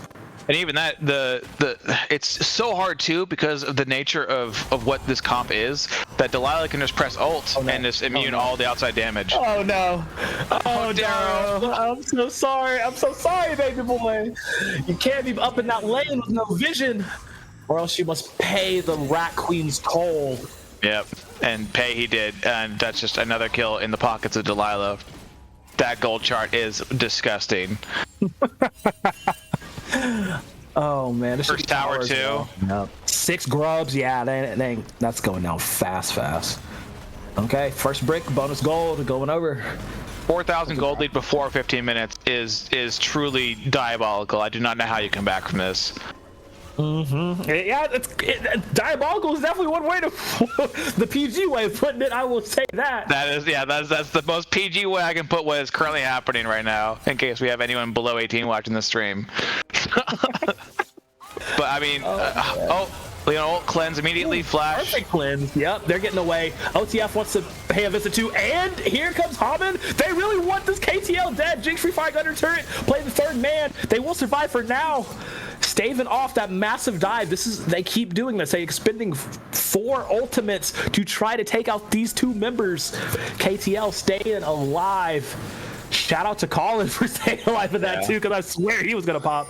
And now the question I have is this screams hands diff this game, mostly because of that first thing I saw with Koopa deciding to not use spell shield if it was up, or flash for the Jinx traps, another engage, or oh no. Or an ult. Oh no. TP. Fire cage, double stun. Oh, double cage, double stun. Zed. That O2 power spike is actually paying off here. Oof. I think it's more the Delilah power spike is paying off. That's the buff. That's right. That's the buff. Yeah. That's the food buff. That's the raid buff right there. But that you spend 2 ults. You spend both the globals to get down there to index to kill Crashouts bot lane. You have Pantheon, W, stun, KTL, and didn't have cleanse, used it immediately on the Leona ult. But you had Pantheon, then stun, and OTF didn't have the push ready for it. I don't believe so. No. So either we used push aggressively early or we missed it, but we're not syncing our abilities or using them in the correct order. Like with that Koopa play on the traps, or when OTF and Pantheon had that little mismatch under tower there. Yeah, it does seem to be a little bit of a hands diff going on. I mean, it might be the nerves too, because I mean, in theory, all of these plays CPX are making should have worked. It's just the timing is off. They are a little bit desynced, if you will. Now they're trying to scramble and figure out a way back into this again, similarly to game number 1, except they had a bit of success in the early game number 1. This time it's just been nonstop fighting, but unfortunately for them, the Crashouts are coming out ahead of it. This tower's gonna fall really fast. Daro really can't stand this much longer. Does burn the ultimate onto KTL, does flash in, try to get this done. That timer's gonna run out, and you're about to be in a very, very bad spot. And there it is. Give it on over to her. Lila claims it again. I think at that point you're already, you're 9-0. I think you give it to the Jinx. I don't think you needed to. I don't think you needed it. No, they need money for the next item, duh. Yeah. We have 6 items to buy in total. The Jinx can suffice on her own. It's funny. OTF is the only lifeblood in this team right now. She got the 2 kills early solo bolos on Zed. Right. I mean, like I said, OTF does a considerable amount of damage. Just the timing of everything has just not been really working out in their favor. Zed is now getting to that point where Zed does a lot of damage too. Seraph's online plus Rod of Ages too. Like this Vygar survived, and now will make you pay. I mean, has been really good with the Event Horizons, with the cages. Setting up for Delilah to do even more damage as they just melt through these towers. There's generally nothing you can do. The Boomerang Blade doesn't do enough yet.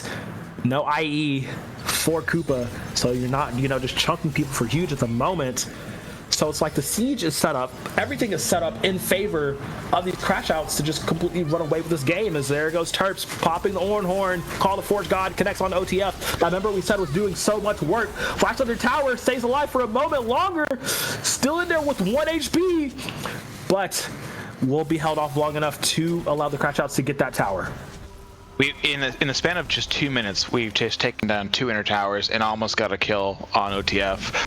This Crashouts team knows that they've got their boot on Phoenix's neck, and they will not let it up. Yep. They're daring them to try to make any moves now. They're daring them to try to offensively posture, and it is just not going to happen. Like, it's just so, I don't want to say doomed for CPX, but it is doomed. Really, really scary. This is like a 95-5% split possibility. This is as legally doomed as you perhaps can possibly be legally doomed. But I think you reacted perfectly in draft, Beautiful. You saw the Vygar come out and you were just like, that's it, that's the angle. And it's true. They could have picked perhaps a ranged champion on R5 here to go into the Ornn, but picking 3 melee champions, the Vygar is just going to feast this game with Cage. Immediately, yep. And like I said, also like the amount of like disengage that they have. Yep. They don't even have to use it as disengage. Nope. They've been using it more for catching them out than like pushing them away, which is the craziest thing. Like that's the testament to how well this game has been going for the Crashouts. Is they're gonna squash Otacon like a bug 20 minutes in and get the buffs. It's absolutely insane. It's funny. Look how much so of course, right? Talia is going to destroy them anyway. But we just saw before the Otacon take, she sent 2 or 3 Qs, multiple spell rotations into the one item Ornn, and it just only dealt half of his HP bar. Yep. Okay, they want to take down Terps. Okay, they do. Haman Karn is going to grab that one, but what else can they get off of it? 20 minutes in, 40-second death timer already is kind of wild. Oh, man. But that is some standing goal that they did get back in their pockets. They also, did get the tower. So some of the bounties giving them a little bit of levity for just a few moments. They are going to need a lot more if they want to get back into the swing of things. 5K down, 21 minutes in against this indomitable mountain that is Rat Queen Delilah on the Xin Zhao.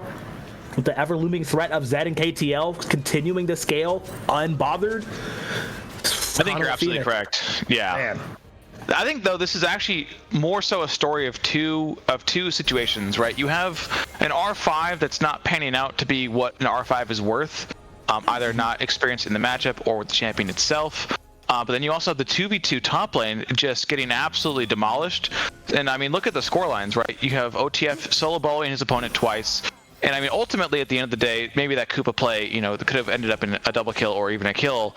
But the Rat Queen only was 4-0 because of what happened top lane. Right, now they're meeting in the river here. Oh no, they're fighting as 4. Almost as 5. There's the Ornhorn and the Solar Flare burned here. Zed's on the back line. What do you mean they have a routing Vygar to help them out? It doesn't even matter. 2 already down as Koopa trying to flash away, and so is OTF. They're getting squashed. Daro doesn't watch his teammates fall right in front of his eyes. There ain't nothing they can do about it. He might be caught out here too. Oh, it's gonna go. Oh no, he's stuck. My baby boy sent out to pasture once again. 17-7. This is absolute. This is not legal to watch for anyone below the age of 18. This is an R-rated game of League of Legends, at primetime, nighttime League of Legends, HBL League of Legends right now. This is Crashouts putting on an absolute clinic versus Conduit Phoenix.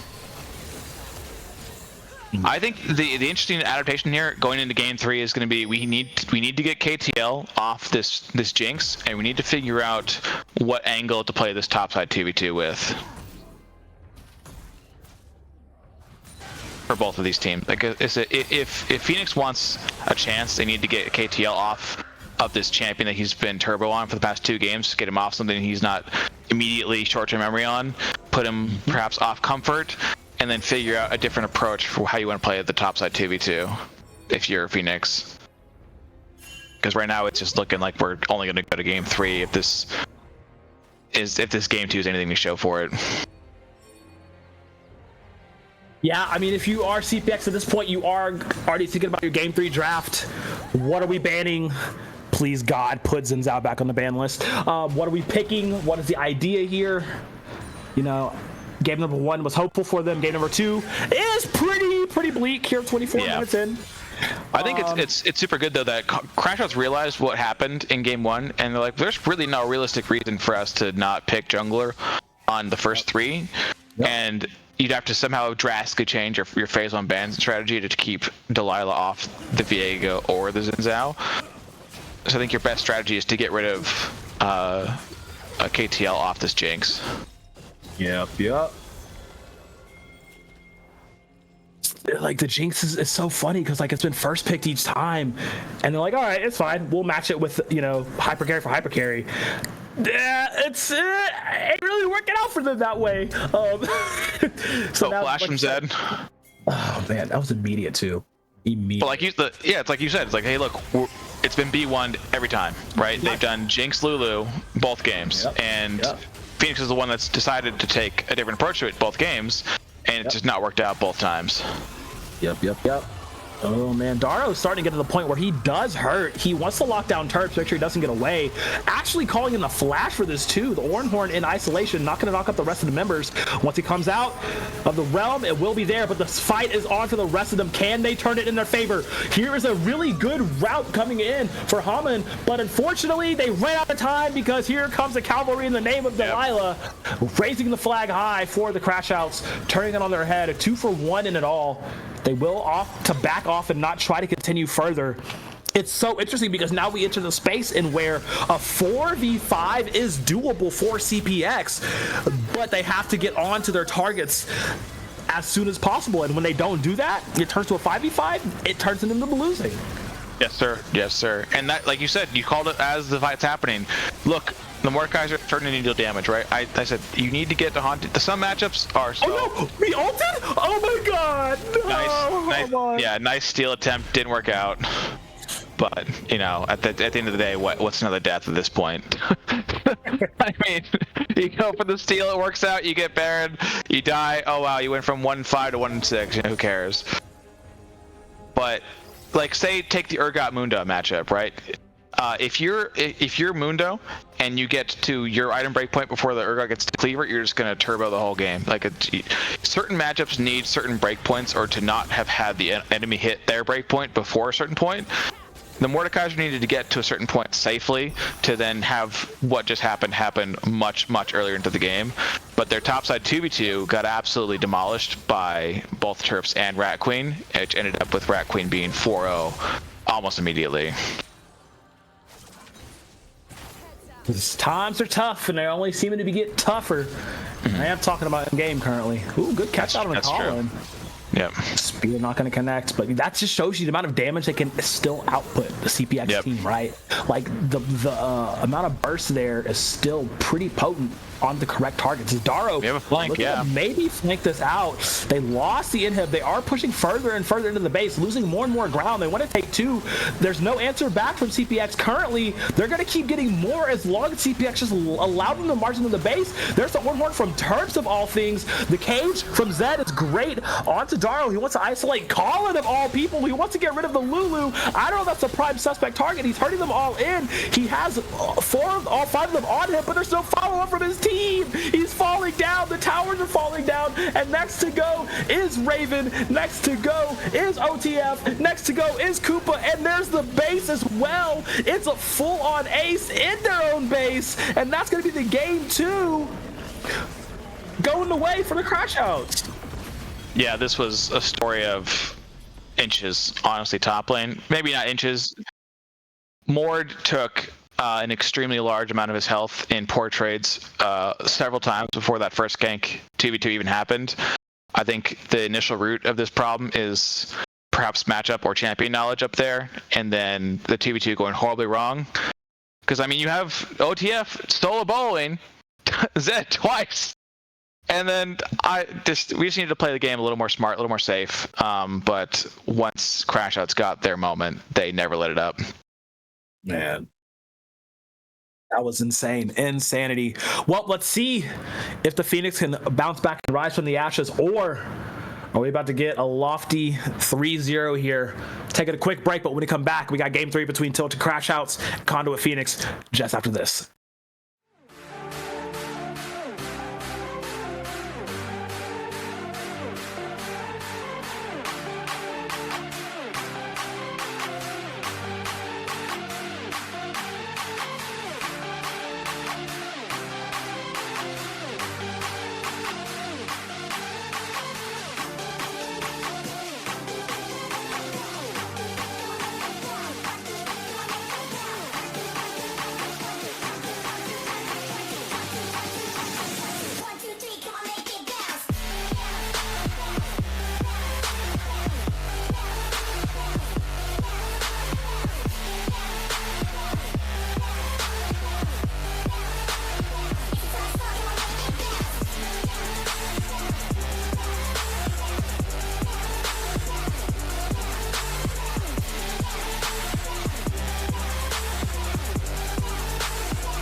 Oh, we're back. We're back. Okay. Game 3. Let's see it. Phoenix is your last chance. You gotta, it's do or die. It's, you get no more chance after this. To the crash house. They do. They get. Oh, they get another chance if they win. That's I'm just saying they get. I mean, yeah, but like, this is their last chance to win before they lose. You're so right, beautiful. You're so true and so right for that. I'm so excited to get into game 3 with you. Let's see who ended up with what this draft. If they're smart, they 100% banned out. Give him the Xin Zhao again. You cannot give that to I think we give him the Xin Zhao again just to show that we can beat it, right? Okay, there's a Jinx ban, CPX. I agree, but also... I know, I'm just, you're right. It's 100%. Don't give him Xin Zhao, for the love of God. Do not give Ratwing Xin Zhao. Listen to beautiful. Listen to beautiful, guys. Look, I'm just saying. I am a lowly gold, but I'm just saying. I don't think you should allow that man. I don't think he died a single time that last game. I don't think so. I think that's dead. That guy went. Whoever is piloting that champion went absolutely turbo. Oh my God! They didn't ban it. However, they did do the one thing I suggested, right? They said one of the things was to get KTL off the Jinx, right? Yep. We did at least do that. The Karma. Karma is okay. And one's that on the Karma. But do they also grab the shit? Ooh. At this point, anything's game. I don't. R1 in Shen is diabolical. That's it's a bold strategy, Cotton. Let's see if it works out. Oh wait, okay. We're just so it's River Shen or it's Support Shen or it's Jungle it's Jungle Rumble or Mid Rumble. I don't. There's so many flex options here if they're willing to go just full send it. This beautiful. This game 3 is going to be an absolute banger. Get up from your seat, to walk around. Just get. Oh, well, Rat Queen got the Zen again. But you can't deal damage through the Spirit Wind Zone, and then there's just the Ornn. Okay, so I'm seeing here, we got a really good combination here. Enchanter Karma with Fighter, Jungler, or just generally, like say it's Karma Olaf, or it's anything that the Karma can speed up and play through. Super good. And the bonus is it's Rat Queen's Zin, and then we just run it back immediately on the Ornn that just hands diff Darrow. So this is gonna be something. The Yone mid probably for OTF, I think, into the Karma potentially, but then we can just flex the Karma out into the support role and then counterpick the Yone on that was picked on the red side. Usually the strength of the red side is you get to counterpick a lot. I'm just eternally sad. I can't even front, man. Yeah, I don't exactly know what's going on here, but someone's doing something. It's cooking up something. Someone's cooking up something. Someone's burning something. I don't. Something is in the air tonight, and I don't know what it is, but I wish I was on it. Oh my God. It's it's definitely not low. Okay, so they took out the Fiddlesticks from Haman in case he was feeling spicy. It is something he busts out every now and then. The Conduit Crashout knew that they needed, I guess, actual frontline, actual engage. Took out the Rel. We go Kaisa, blind. It's not Jinx, Varus, Tristana. They're all off the table. See if they answer here with their AD carry. Could be Caitlyn. Could be Ezreal. Could be Vayne. They also took out the Lulu. So no matter what, they took out the combo that they Draven. Let's go. Whoa. Okay. Hey. All right. That's beautiful. I'm so down for whatever is happening in this game. Just let's end it. This is a full sim composition from CPX. I'm not gonna lie. This is Renata. GG's. All right. Ice. Renata. Listen, I know we have a job to do, but I'm gonna be real. I don't think we can show this game on public. To be fair, though, beautiful, they have the Braum shield for the Renata ult. So you might have 4 melee champions that need to run at the Renata, but as long as the Braum absorbs it, or good, right? I see the strategy. We're Korea. We save R5 for the support. And because we did, we can use Braum against the Renata, which we could have just banned it if we're Conduit Crashout instead of Fiddle or Renata or Rel.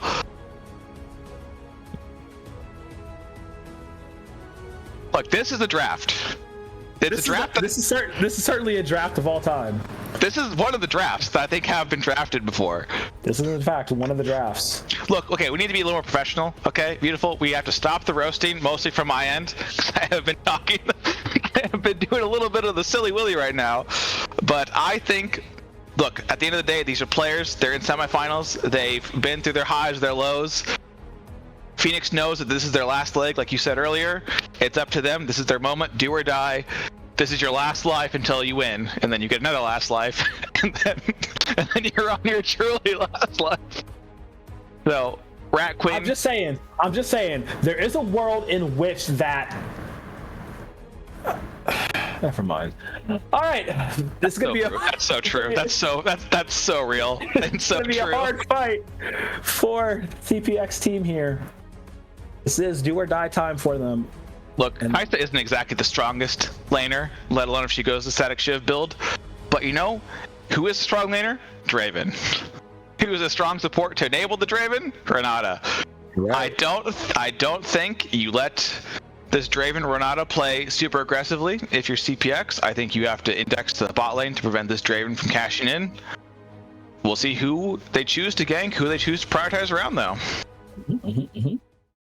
Yeah, and we are getting into game number 3 right about now. Rumble doing the hidden Rumble one-trick pony tech, starting out with double glowing moat to build up the heat before you go into lane. Nice. I love that. Okay. It does mean he can't scout invades, though, but Crashouts can't know he's doing this, so we'll see what ends up happening because of it. There's a little barbecue bush. Oh, are they going to do the second bush top lane strat? 30 seconds. Yep, let the Braum lead. You're trying to get a jump. Yeah, let the Braum lead. They do have a really good level 1. Whenever you have a Braum on your team, your level 1 is instantly amazing. So they will step in, will be spotted out.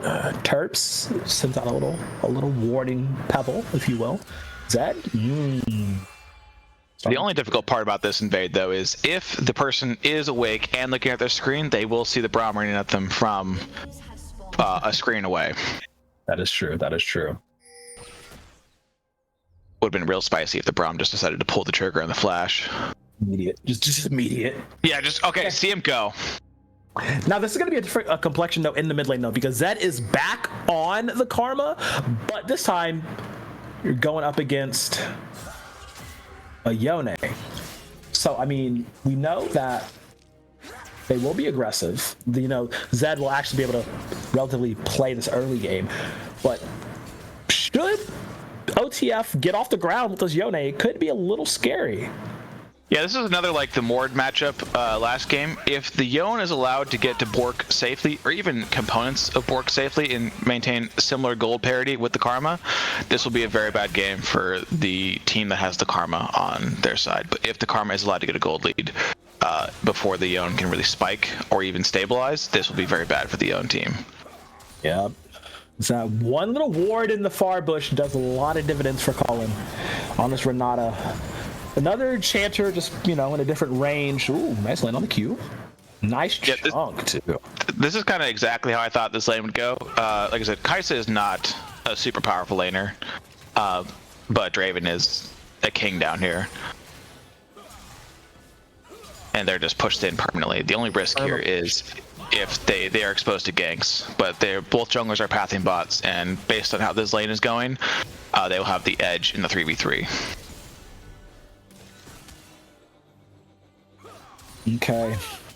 Checking the map now. I mean, it's been so long since I've seen a jungle Shin and really do anything in any capacity. So it's just like, in this matchup here, I mean, he does have lanes too, you know. Not really gank because the hard CC is in him, you know. He's the one that has to land the taunts. I mean, yeah, Braum has a hard CC, but that's really it. You're not really gonna try and gank against Draven Renata as a Shin, because once again, all of you have to run at them, and you don't want to be running at them. Yeah, this is interesting because like it's odd. Like you could take a lot of like Umti's pick into this champion. Xin Zhao was jungle Jax. Because the nature, like say Viego, say a team blinds Viego, say a team blinds Xin Zhao or any of the fighter champions like Jarvan, Jax's E is just inherently broken against those champions and can also jungle very effectively. But he opts for a different version of that same dynamic in the Wind Refuge from Shen, the W, which they just can't. So as long as you ult onto the person being attacked, they can't be autoed. Yeah, a little bit of a flash there. Yeah, making him flash so we can take a peek at these rooms. Pretty stock standard, nothing too crazy. Yeah. The question I have is if we're going to be able to find an angle to get KTL a cash in, and if that happens, this is unbelievably doomed for the Kai'Sa. See, the thing is about that, I don't even know if they're going to find an angle for KTL. I think Delilah's just going to come and take it for himself. That's true. He's like, I'm going to go 11-0 again, and then you don't get any of the kills, KTL. Lo siento. Looks like we got 83 stacks right now on the Draven. Yep. We're going to want, if we are Conduit Phoenix, to get a kill onto this Draven before he can cash in. That's the ultimate, like, generally litmus test for if a Draven team's going to win or not, is how much the team can index for him and get him a cash out. Right. That was one thing I definitely wanted to pay attention to, is how well will this Draven play. Oh my god, he starts getting first blood again. He's following. Could follow flash for flash if they need to. Daro was overheated, but look, same thing as last game. The Death Knight Mage Wizard Battle Bard Potent Paladin Death Knight is just doing the things. Ooh, here comes a gank though. Flash under tower. I don't think he's gonna go for it. Misses the W, or misses the E rather, and yeah, it's gonna get first blood. Making sure the credit actually goes over to Darrow and not over to Hamakarn, which honestly I respect it. I think he could have gotten out, because there's no way the Rumble could have followed easily if he just was willing to perhaps play a little more respectively. But he also didn't have any wards, so he didn't know that the Shen was there before it's too late. Yeah. But that's just him, you know. After 2 games of absolute domination, he's playing. His ego is in full. Oh, a little bit of ult. Oh, Zed, no flash. Eating some hits from OTF, but should be able to overheal it out. Shield, no, not in time. OTF gets a solo bolo. I did say things could get a little scary for the Crashouts if this Yone gets off the ground, and that solo kill does help out a lot. There's a reason why you can't just blind control mages a lot of times. If the enemy opponent has a diverse pool, like say they can play Yone, or they play Tristana, or they play Aurelia, any things that can just choose to kill them at any point. And that's the case here. This could have been Tristana, you know, pressing, you know, W bomb. This could be any combination of champions that just constantly pressure the Karma, and every E cooldown is a death threat to this Karma. Yep. A very nice job for CPX to roam up as 4 to secure that dragon and make sure they grab it. That's just a little bit of a haunting guys already for Darrow. Yep. Kind of roasting up this Forge God real good as he hits 6 as well. Go ahead and take him out, and he's dead again. Uh-oh. This might actually be a game on our hands. I'm excited. Yeah. I mean, it's still early, but those 3 kills definitely will be helping out. If Darrow can get off the ground, you know, can be a big thorn in the side of the Tilted Crashouts. Yep, this is Feats of Warfare already done. The killing part, at least for Phoenix. Darrow, unlike last game, is in this game accelerated 2-0 like you called out. Already has the hunting guys and just made you full use of it there against these 0 MR Ornn overheated auto attacks, putting him over the edge. But we have a little bit of invade going in here. No, we're just contesting for grubs. No bot lane has opted to rotate early. We're just gonna have jungler versus jungler, topside 3v3 versus topside 3v3 for this grubs. And also, interestingly enough, Requiem Delilah has not had near as much of a presence in this game as they did in game number 1. As they're being chased off of the grubs now. Terps is just not having a good time trying to rush that bottom Cinder. When Becomes Lightning does land onto Darrow. Here comes the call to Forge God. There's a knockup as well. They didn't stagger to get the double knockup going. So they're out of gas, and Darrow on a killing spree because Terps is out of life. And oh dear. Yeah, this is a game now. This is a game. Yep. We have rotated though, but the grubs are still one left in the pit, I believe. We're opting to clear vision, come at it at a later time. Dragon spawning in 3 minutes.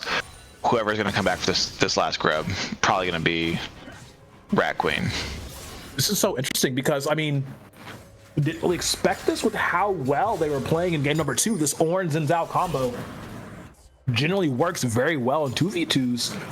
But Dara, with the early 2 kills, you know, being able to get those first item breakpoints faster.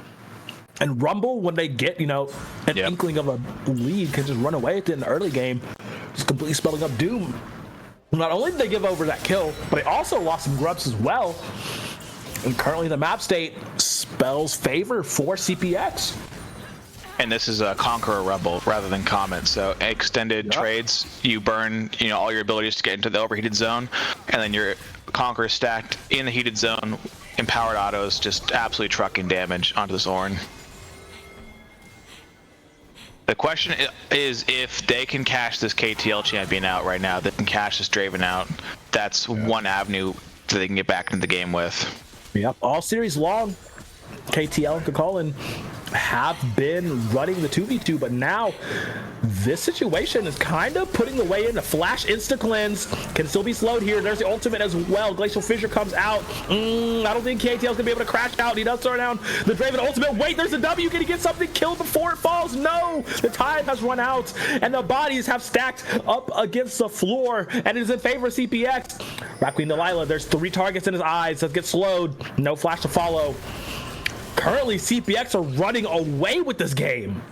Yeah, that was the only, like I said earlier, the only chance they had, I think, this game. Like I said, it's still early, but that would be a big indicator that there's still life in this team, is if they can cash out to KTL. But, a little bit an all-in here. Turd trying to get this done. They are still a little bit brittle. Oh no, the equalizer landed completely terrible. Oh my god. Terps gets his revenge. That's the nerves right there. That's maybe him thinking he's going to flash on him. That's maybe thinking the fight's going to go a different direction. But yeah, it's funny. The Rumble ult, the Rumble flashes the Ornn ult, and then the Rumble whiffs his own ult. But by virtue of how Ornn works, he just out throughputed him there. Oh my goodness. Terps breathing a big old sigh of relief on that one. Gets the kill and a shutdown gold. Well, here's the taunt. Onto the Delilah, already taken way below half. Man, that's a lot of damage already. It's a 3v3, but CPX are far in the health lead here. Do they want to try and fight this still? Oh no, they're getting sandwiched. Here comes OTF. Our collapse on. Yone ulti goes in. Queen Delilah pops a ultimate of their own. Has to flash out. Dragon is spawning. Your jungler has no flash or ultimate. Nightmare scenario for Tilted Crashouts. It's interesting too because the way that it's item breakpoints in certain matchups, right? Some team comps need more gold earlier or less gold earlier, you know, higher or lower econ to win the game. This Kai'Sa needed to be much farther behind than she is. She's on a completed Kraken Slayer versus Draven opted for a little bit of a split build here rather than going for the BT first or the Collector. He is both Vamp Scepter and the components for Collector. So he's going to be farther behind on his Wet End Power Spike than this late game scaling champion in the Kai'Sa, which is not ideal. Not ideal at all. I mean, it is a 2k gold lead for CPX currently, but it just feels like the tempo is on their side. But they will cross map and get the grubs. We'll give over this dragon once again to CPX because they just can't fight right now. They can't afford to try to take these larger team fights. It just is not going to work in their favor.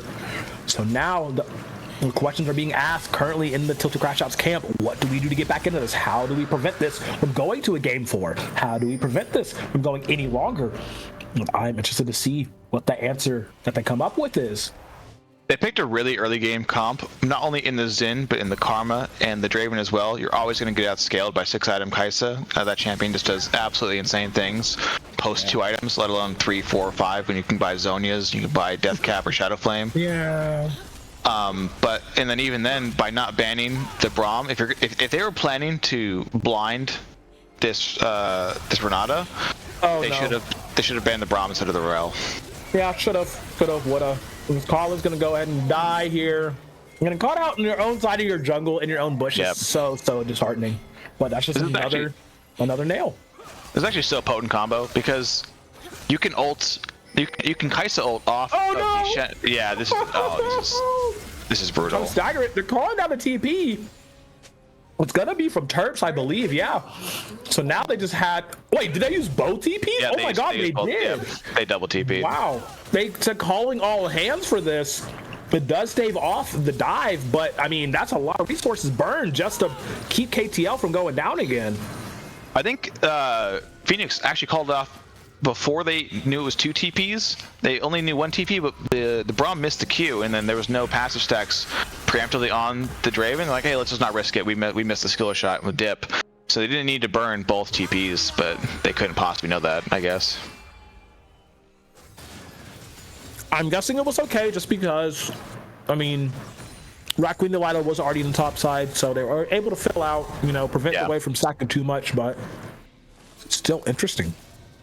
Yeah, I guess that's why I wanted to bring up the Renata and the Braum angle. Like you mentioned, possible ways that this early game focused team can get to the point where Ornn is starting to give them 1,000 gold upgrades every single time he levels up. One of the only ways they can really win these fights is if they used Renata ult in creative ways or to disrupt the team's plays. But as long as the Braum knows what his job is this game, I don't see an avenue for Colin to execute on the Renata ult. Yeah, I mean, that is very, very true. But like I said, it's always winnable. Yeah, for sure. Very agreed. Very winnable still. It's just, I'm trying to look at what the possible answers from the Crashouts could be to get back into this game. And even here, only at 15 minutes in, it does feel like we're at a little bit of a stalemate, a little bit of a stonewall, not even a stalemate. Because CPX just do so much more damage in the longer team fights. And Crashouts cannot really get that consistent damage done. The Eclipse is done on Racklin Delilah, though, but this is the moment where they need to start making plays. This is also Redemption Shen. This is full utility Shen. This is not going to be Mega Tank Shen. Halo Blade Shen, not Aftershock. We're essentially playing pro play like Knight's Vow, Sejuani era in the jungle right now. But the interesting thing is you have an existential threat, I think, in the mid lane, where, like we mentioned last time the Karma was played, that there's only so much you can do with the items you buy for her kit versus something like Yone gets 6 items in the same champion is just gonna absolutely destroy any champion in the side lane on this team. Yep. Literally. Oh man. Okay. Crashouts can keep their composure, even though they love to get wild and get crazy. It's just a matter of how can they get it done. It's wow, yeah, there's still a lot of damage that Delilah does, and they're chunking down. Oh my god, Hamakarn is dead. This is exactly the synergy we needed to see, this mid-jungle duo of Zed and Delilah getting stuff done. I think this goes differently if we have more of a tanky Shen build, but by virtue of what he's decided to take in the runes and build, he can't be walking around the map like he's tank Shen, and he currently either understands that now after getting punished for it, or we'll see him continue to feed. But like you said, it's just the 2v2 that oh my goodness. Oh my god. Yep, you're dead. Oh yeah, Koopa. It's just impossible. Yeah. Koopa just taking the 1v1 against KTL. Full Kraken Slayer versus components, it's gonna happen. They did burn the Shin ultimate. I mean, they're gonna go and try and get this tower. They should be able to get this, no contention. So we'll be first going over to CPX to further increase that lead. 10 seconds. Yeah, they're getting everything they want right now. Yeah, I just don't 4-0 on the Kaisa, feats of warfare done, full upgraded boots as well. This is looking very spooky very quickly for Crashouts. It's great if you're a CPX fan. We've got asked the question. That's true. That's true. If Conduit Phoenix are tapped out, and I said no, they can still fight. This composition, I very much question it. We all did, and they're showing us why it's working. Oh my God, is Delilah going to go in? No, he can't really get in. So that's 3 Drakes over to CPX. Getting empowered as all hell. And Daro can probably take this 1v1. Is overheated. The Conqueror stacks are there, forcing the flash from Terps. Oh my goodness, that's so scary. Yeah, the overheated Rumble autos with Conqueror just deal a truly insane amount of damage. That's why it's so good for melee matchups. And you're even still useful in range matchups because you have the ult for team fights. There's a reason why people pick this champion into Ornn in pro play. Yep, you're seeing it in real time. Yep. Rumble Rift Herald spawn bot, match tower for tower. Usually you want to use this for mid lane to open more of the map up, but they're looking for quick gold quickly, and I think that's also valid. Yeah, go ahead and take down the lowest one. I mean, where they were at too. I do like that. Delilah starting to push forward now, a bit more confident, even though only on that 1.5 items. It's near the 20-minute mark. This is where really I think this end point of the game may be decided. It's, oh my God, Terps, massive chunk of damage. You do look at that gold graph here, huge swing, a lot of a sea of red. But as I do say, near the 20-minute mark, there's another pause. Lovely. It's just the Crashouts really need to try to figure out a way to get back into this because CPX, I don't want to say they're playing it slow and steady, but they are playing with a bit of a slower pace than you maybe would think. But that also could just be them not trying to overforce the issue.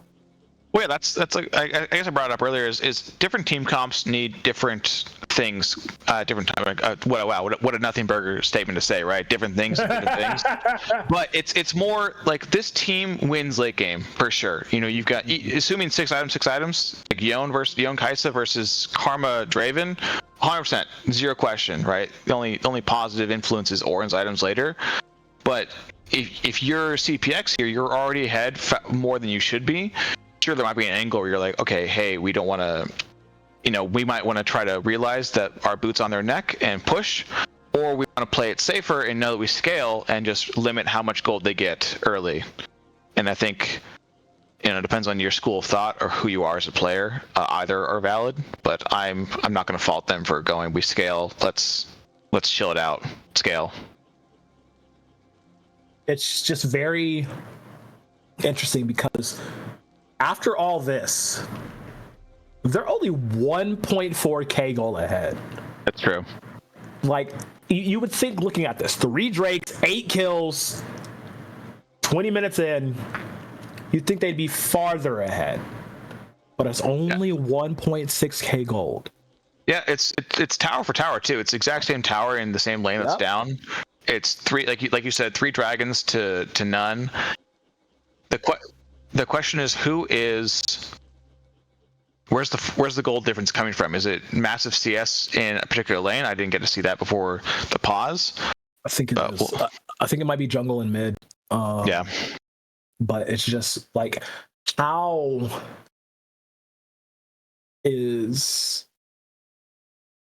how are the Crashouts going to, try and get back into this game, right? Because one of the main ways of getting back into a lot of games is by forcing fights and not being scared of taking these fights. But against this composition, Conduit Phoenix, this is not the composition you want to try to force fights against because it'll just end very, very badly for them. So I think that's something they're trying to remedy and, think about.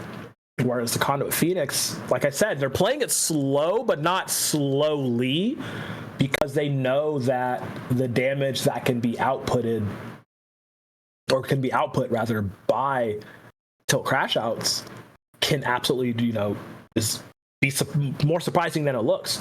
Like, Terps in the top lane, he's still playing Ornn. Yep. And he can still chunk some of these squishies pretty heavy. For sure. So it's just really, it's difficult. It's very difficult to gauge the tempo. Looking on paper, everything seems to be in Conduit Phoenix's favor. but it feels like it could switch out on a dime just with one fight. Yeah, I think what they needed to do, if you're Crashouts, is you need to use the fact that Karma gets prio early and invade with the Xin Zhao, and then play, like you said earlier, the 2v2 with the Karma Xin against their team. Because the Shen ultimately decided to go super squishy in the Hail Blades and the Redemption, so you definitely have an edge 2v2 there early. That is another way they can get back in the game too. If they just kind of rotate, 3-4 man, maybe get a cash out on the Draven. He's got 172 stacks right now. Yeah. But yeah, like I said, they can't beat. They can't just not do anything right now. Like you said, you have to play aggressively. You have to just index into one side of the map. You have to use some sort of leverage to get an advantage or get back in the game somewhere. And I think that starts with the 2v2 in the mid. We just got to shove out. Yeah. We got to get mid priority. If you're a Crashouts fan, you want them to get mid priority here. You want them to get advanced vision wards in the enemy jungle. You want them to catch someone in a rotate or clearing their own jungle. And you want to have, you want the Draven there to cash out, and you want to catch someone. You just need one pick, I think, and then you need to chain that into an objective. Okay. We have Dragon spawning in 3 minutes, Baron in 5.5, Otacon after the Dragon, I believe. Oh, not Baron, Rift Herald. Oh no, they already used Herald. Oh yeah, Baron, because it's 1930. Yep.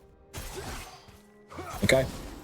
I think I know I kind of been harping on this a little bit, but I think the only avenue that Crashouts has into this game is because Hammond chose to go as squishy as he did. So he's very vulnerable, like a support, if he's caught alone. For sure. And we noticed that. Like, I mean, when Delilah got onto him, he popped him like a grape, Like, yep. He just got very easy that way. But also, this Draven now has the Bloodthirster completed.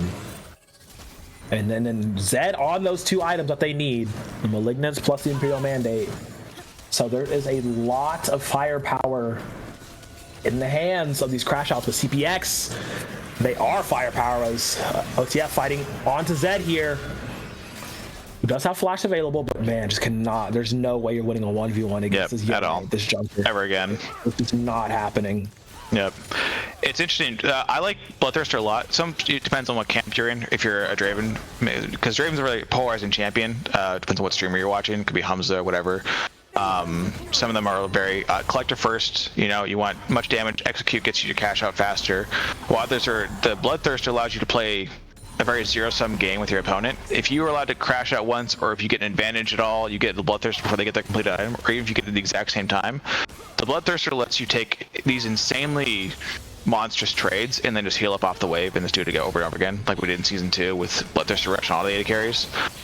But a little bit of just Colin just getting turbo down immediately. Yeah, there's the full sin, there's the full dive. I mean, before we can call it, it's damn near over. As Delilah's trying to make it happen. There's a lot of damage pumping out by their own right. Here comes the cavalry. Maybe they can supplement it.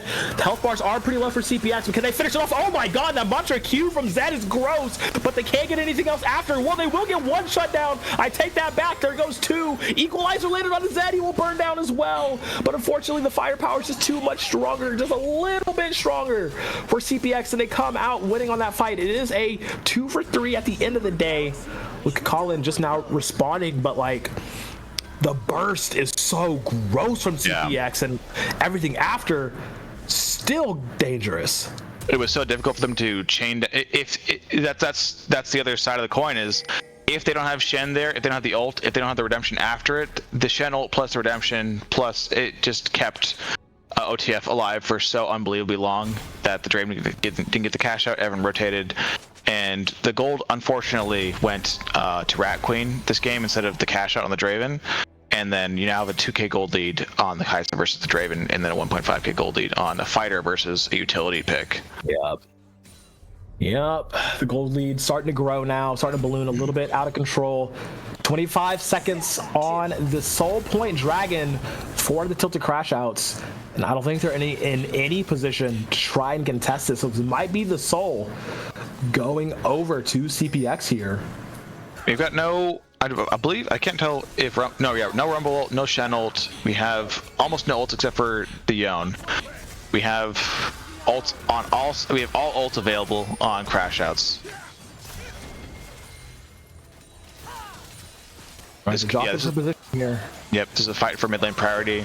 Yup. Ooh, massive chunk on to Haman.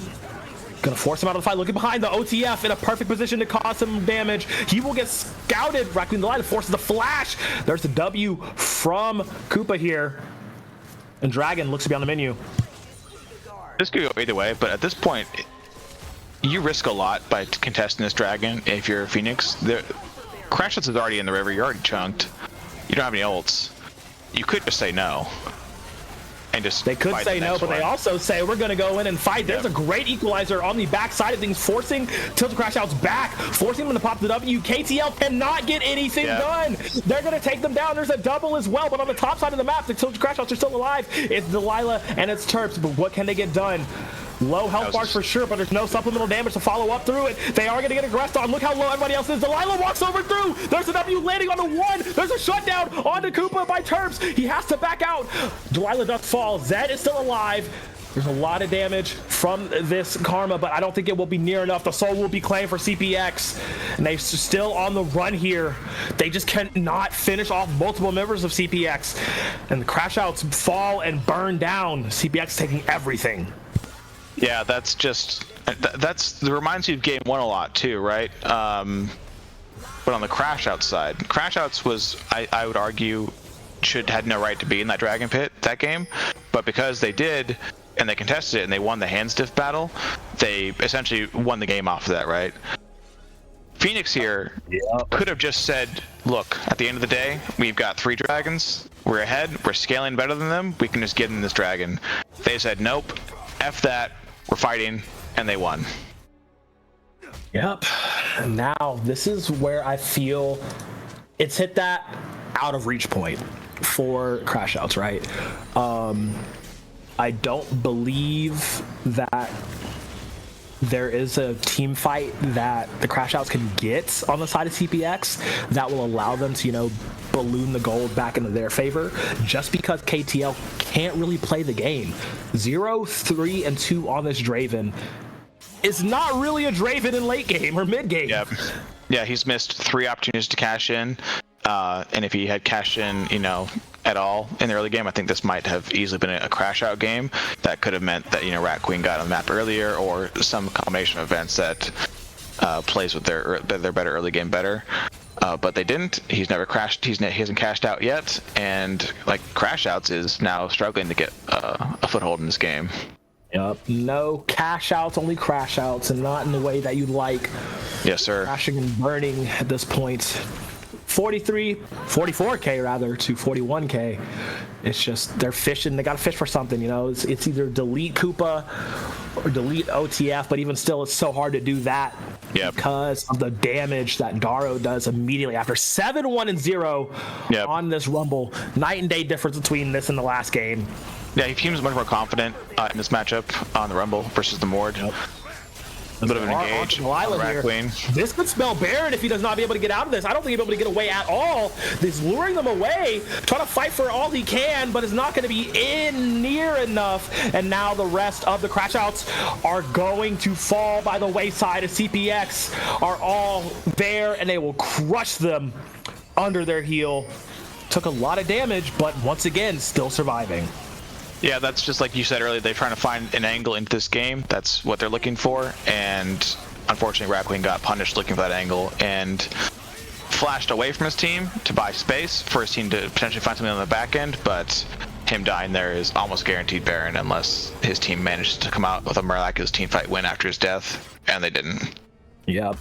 And that's kind of been the tale of the past about 8 or so minutes. Whenever there have been any fights popping up, CPX just outlast. You know, TSC just can't get it done.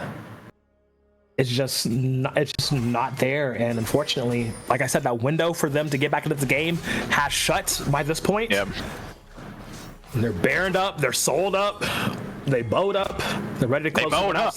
They're ready to close the one out. I'm telling you. It's interesting. If I'm Kaiser, maybe I'm just more of a defensive player, but I don't know what these double long turns are going for at this point in the build. But I would just go Zhonya's here. Like, how does Crashouts even remotely deal with the Zhonya's Kai'Sa at this point through Shenel and Redemption? Yeah, that's very true. They're gonna take Otacon too. Melts him rather fast at this point.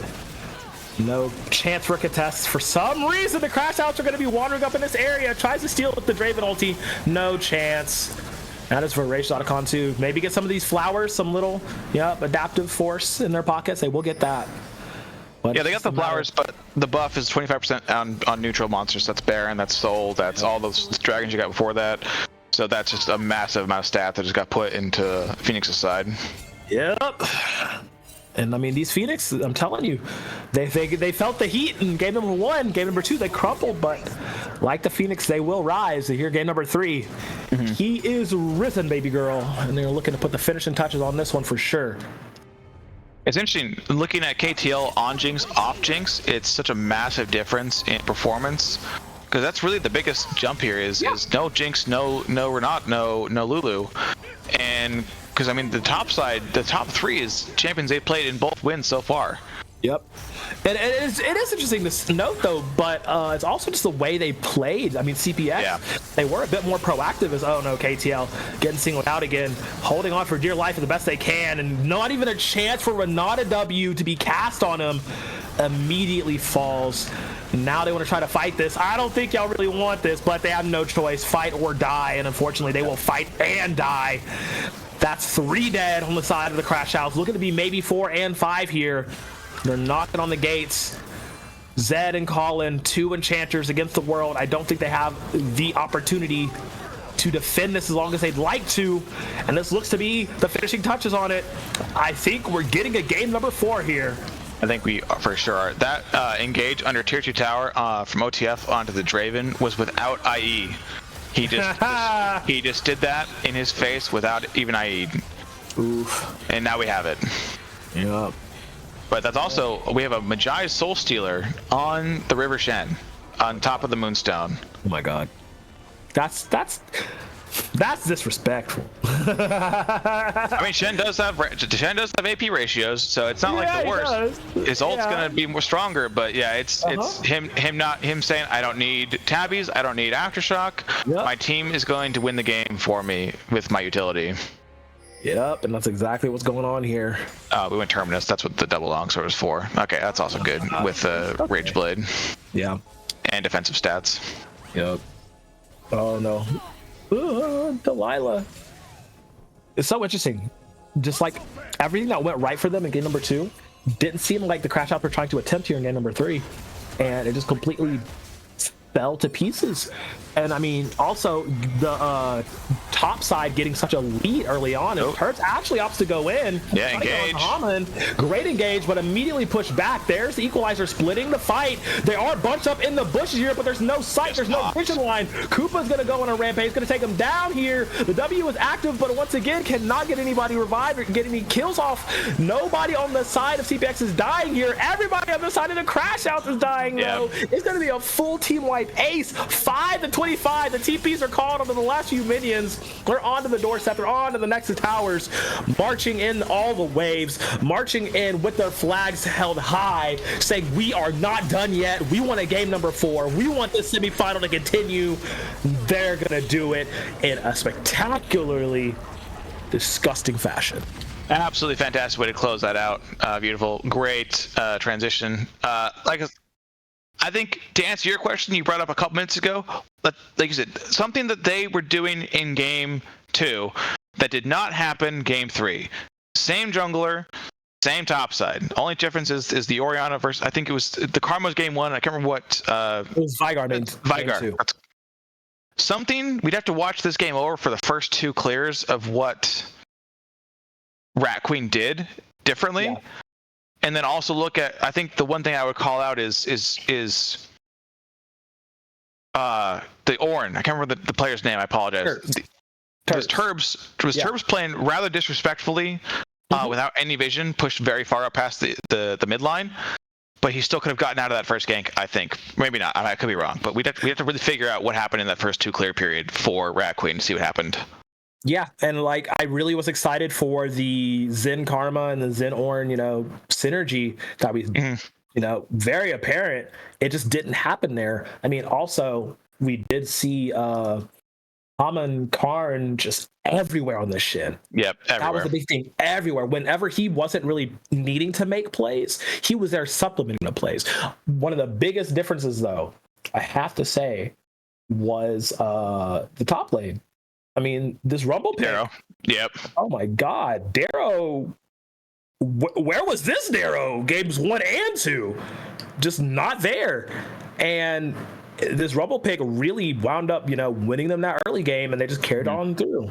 So that being said, though, there is a little bit of time to regroup and recoup, formulate new game plans, get everything back in the chamber. But when we come back, we have game 4 here in AEL semifinals. Don't go too far.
What's up, guys? We're back. A little bit of an extended break. I had to go save a cat from a tree.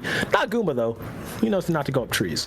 But in the meantime, all that happened, we do actually have a substitution live that happened. The Crashouts, I believe, subbed out Delilah for Satan. Yeah, well, like I said, they were worried about Xin Zhao, so they brought in another Xin Zhao player. Whatever was happening with the person piloting the first Xin Zhao is apparently not up to snuff, so now we brought in another Xin Zhao player. So we'll see how that goes. Swap one out for the other. Yep.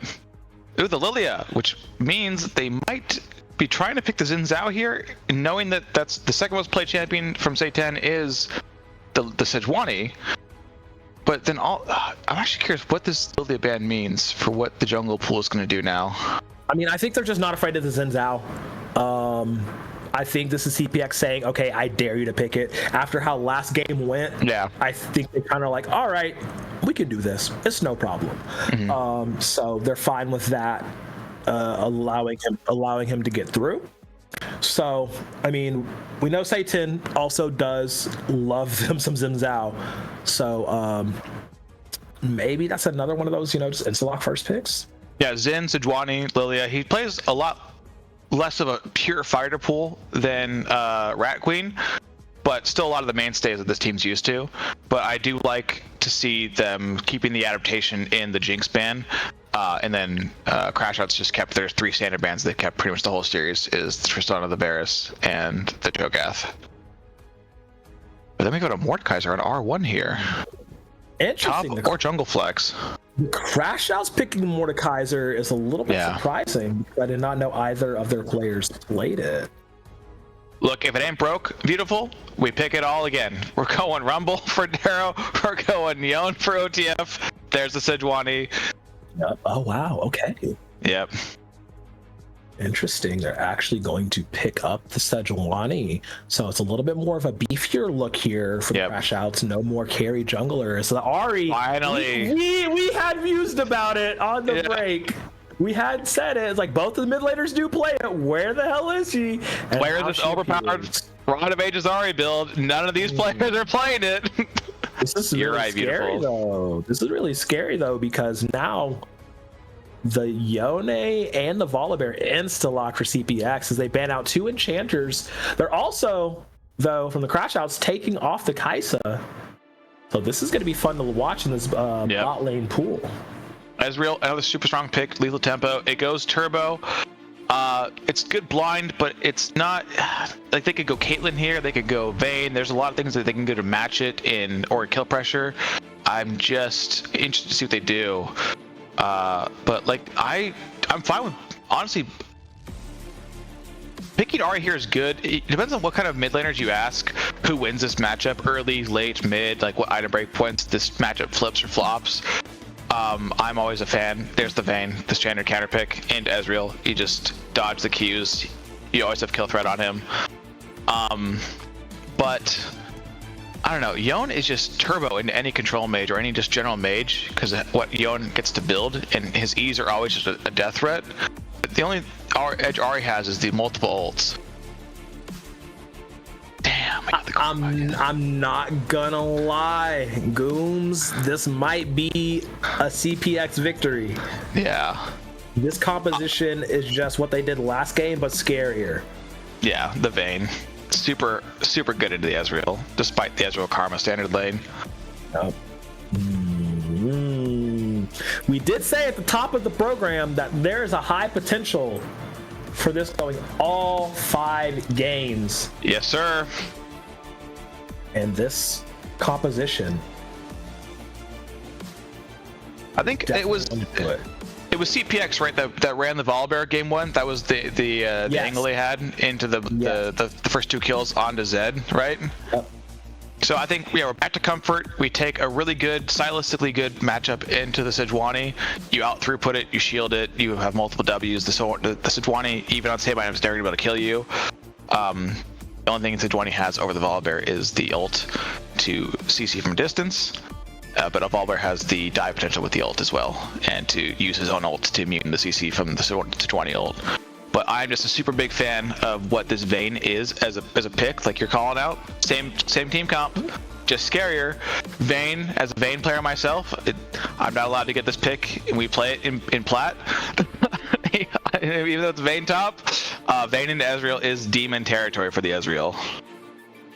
Yeah, I'm very, very scared. I mean, yeah, this is interesting because this game, I mean, this could have been a Felios angle. I do know KTL has played it before.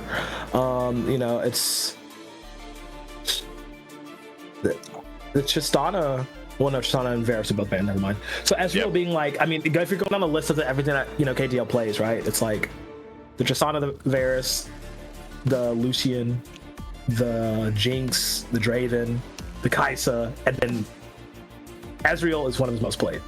Yep. So it's like you really are hoping, because like the later this game goes, like I don't see how Crashouts can win this. Like you look at the later it goes for Phoenix, they just get better. Yep. Yeah, it's so scary. 2 items plus 3 items is even scarier. It's funny. You come into a game with the draft strategy. Hey, look, we want to ban Tristan, we want to ban Varus, and then Phoenix adapts, taking the Jinx from you, and now you're 3 AD carries pinched immediately off rip on your pool, and now you're into this weird territory of, I guess I'm blinding Ezreal here with Vayne up, and then they're like, all right, I'll take it. You want to give it to me? Let's go, hands for hands. I'll take the Vayne, and they did it. Yeah. This is gonna be rough. This is real scary. Yep. Let's see if Zed has the hands to pull off this Ahri pick, because he picked the Ahri into the Yone. So yeah, that's the thing. You chose it. You chose this. Okay, we are in game number 4 here. This is, I mean, I told CPX they can't afford to lose from here on out, and they took it seriously. Pushes to a game 4 scenario, looking to push it to game 5. They want this reverse sweep to happen. Crashouts, let's see what we can get done. Yeah, you're like, yep, hey, you guys are on your last life. And they're like, okay, my bad, beautiful. We got this. Game 3 in the bag. We send game 4. And I like you said, I like their draft already. I think it's in Phoenix's hands from the draft. Let's see if the hands match it. Yep. They said, my bad, we got this. That's why you listen. My bad, we lock it in. That's why you listen to beautiful I got you. See how true. CPX does, though. Is level 1 invade. They got the Braum. You know they're going to try it. KTL going to get a lot of knowledge. That ward just gets evaporated. Good ward kill. Hey. That does show. Look at the top of the map, though. Yeah, it lets them know that, hey, we can index top and get war on vision. Now, interestingly enough, Darrow is now taking Flash Ignite. I believe he took TP in the last game with Flash. Yeah. So this is spelling that he really wants to run the 1v1s. Darrow, the previous 2 games, was not really having that much of a fun time. And this time, however... I think if you ever decided to opt for a combat summoner over TP, you either believe the matchup is unwinnable without it, or if you don't have it, you'll just never be able to at least defend yourself. But you're now down a TP because of it. Okay, the early game, super important here. Ooh, we needed to auto attack before we pressed W on the Ahri. We need to, because the Foxfire is attracted to the auto attack, so you need to use it in combination with each other to get the electrocute proc. We just didn't do it. Yep. One thing I really do have to see, how is Satan gonna be able to play this? There we go. This is new. This is he's stepping into game 4 as the substitute jungler. This is the X factor. Yep. Like I said, we're doing standard clear. We're on red buff.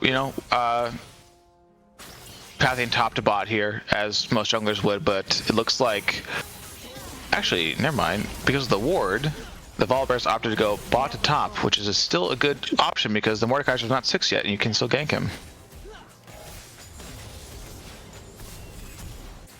Yep, okay. Ezreal Karma getting pressured though, because Ezreal Karma. Yep. Oh.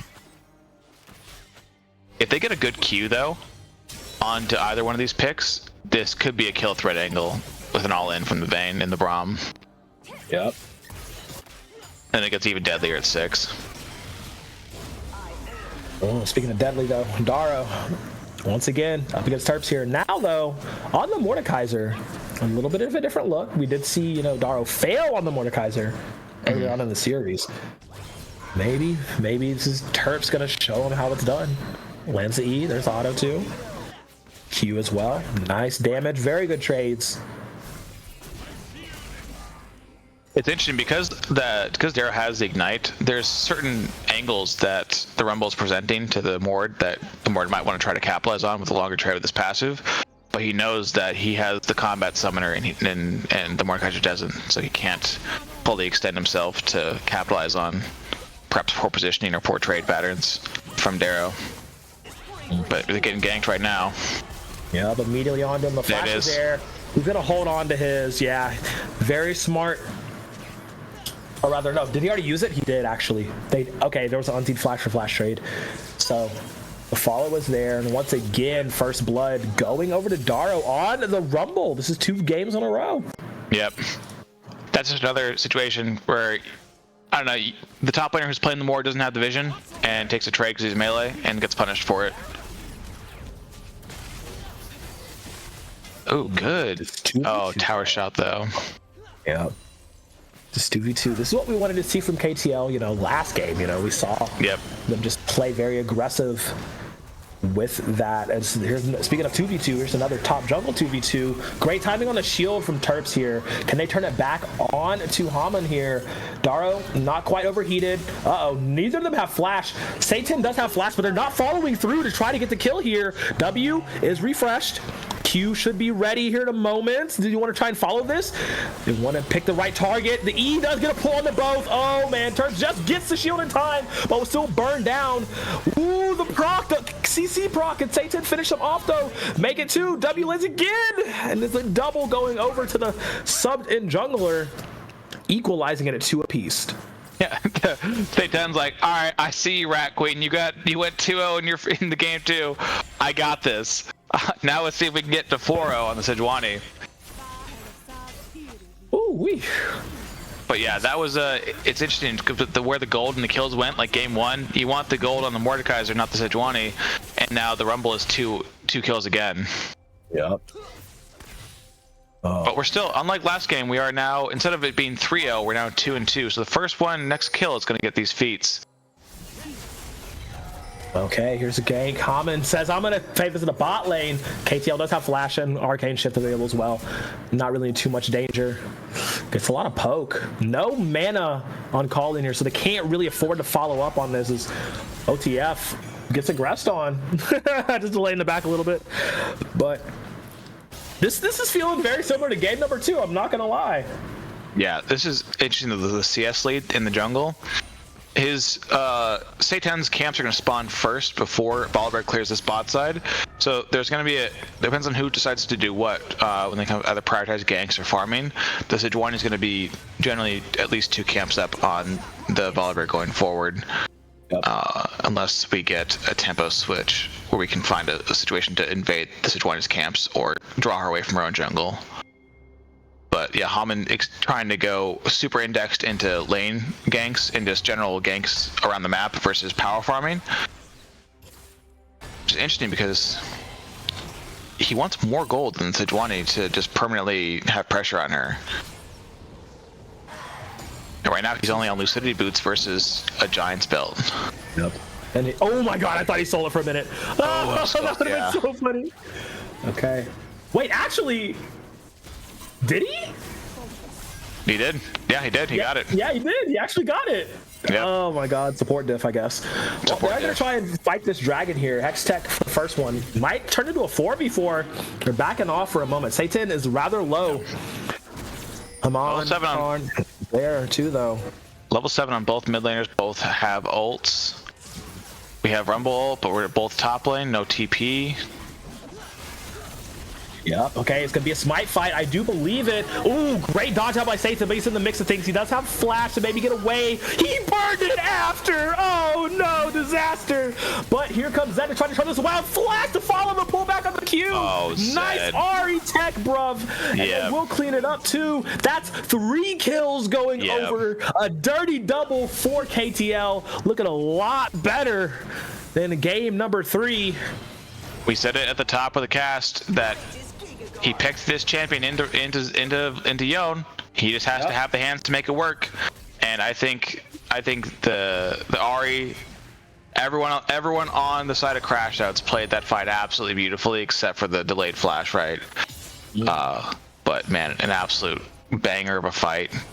2k gold lead before 10 minutes and a dragon. Oh, they didn't even take the dragon. It's just up. They didn't take it. Yeah, but just let it reset. I mean, they're feeling kind of low on it in general. Oh, Charm Lance.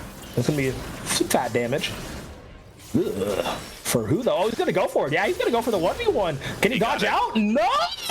Yep. That's another influx of gold going the way for OTF. That's so bad for the RE2. Off tempo, no TP. Just got a gold infusion onto the Yone, and she lost, I think, 2 waves to that tower. That's one of the ways back into this game for Phoenix, and man, it started off with the Ahri trying to land the charm onto the Yone. Right, exactly. Got a trade, and then died. Maybe got a little bit more than they asked for. Yeah. Like, oh, I got this, and then, oh, whoops, I don't got this. In fact, do not got this. Yeah. On the top side of the map, grubs were claimed 2-1 across the board. CPX in favor of that. It's interesting because of what Mord's ult is, stealing stats and then also pulling a champion that lays stuff on the ground into the death realm. Depends on how he uses his ult, and if he gets a good gold lead or not, will be a very big existential threat to the Rumble later on as the game goes on, as they're both getting these Haunting Guys items, or the Rumble will just hand stiff him and just be in stat check him inside his own ult. Yeah, that's basically what it's going to come down to here. Is we're also looking for see if turrets can get online here. I haven't really seen an effective Mordekaiser this entire series. Hoping not to be, a repeat of that. It's funny because it wasn't blind. They beat one at the Rumble, right? Yeah. Yeah, so they chose this matchup and it's just stat checked. Yeah. Yeah. Not good. Not good. Like I said, both of these teams that have picked the Mord have just looked like they've never played Mord before. So I don't know what the priority is on this champion for these teams, but it's not looking too good. Bot lane, they know Hopton's there because it's warded out. Multiple wards, multiple bushes. TP top from the Mord. Yone is also in the top side jungle.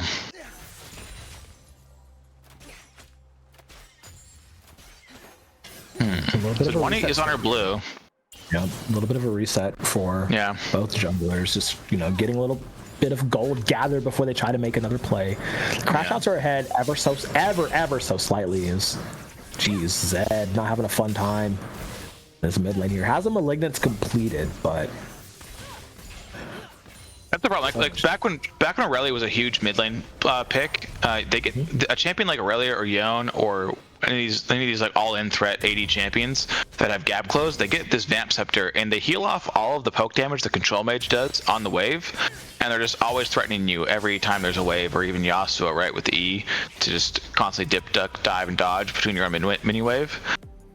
So you get this point where I can't poke him out of the lane anymore, and he's gonna out throughput me later. So the only skill expression here is if I can dodge stuff with my ults and charm and team fights. Yep. This is interesting because I did say that Crashouts needed to really push the tempo here if they want to prevent a game 5. Really try to mash the Phoenixes. Yes, sir. Like force them to make mistakes. And right now, with these past few minutes that have passed by, not a lot of anything has happened, and that's allowing the Phoenixes time to gather and time to farm up. Not play too scared. And this is not necessarily what the Crashouts have been known for. This is partly you need to unlock this Ahri to roam out of this lane, but now that we're both side laners are in the bot lane, there's really nothing that these champions can do outside of TP into fights. But if you were able to somehow unlock the Ahri earlier to then make roam plays with your jungler or your support, a lot different. But you need, this is just impossible to deal with as the Ahri right now. Electrocute is not really doing anything but tickling them. Yeah. Everything's rotated over. There's the equalizer pop. The ultimate is there for Terps as well, who's burning down. Has enough for the shield. Yes, we'll spend it. There's a dash out. The Q lands, but no room to follow. And that's a 3-1 Rumble against, there's still one item, but one of them has the ramping damage from Leandri's, the Haunting Guys component, and one has a slightly cheaper item, but just the slow from the Rallies.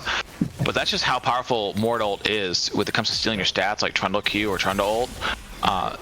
The Rumble was even inside. He didn't get the ult deleted by Mord ult. Yep. He used the ult inside of the pit. Yeah, and he still it wasn't even close. Yeah, something to be remedied possibly soon, as they will take the next huge flux of grubs, all going away. So they have 4 grubs to their name. So now towers should, start to fall. Oh, speaking of falling, sorry Zed, thanks for coming, babes. They're gonna pop like a balloon. Stays alive for a moment. Oh god, yeah, you can't get out. Wait, actually running up does flash. Wait a minute. Oh, he landed the ignite. I didn't notice it. Okay. I just Raven's so evil, and on the top side, I think we just died.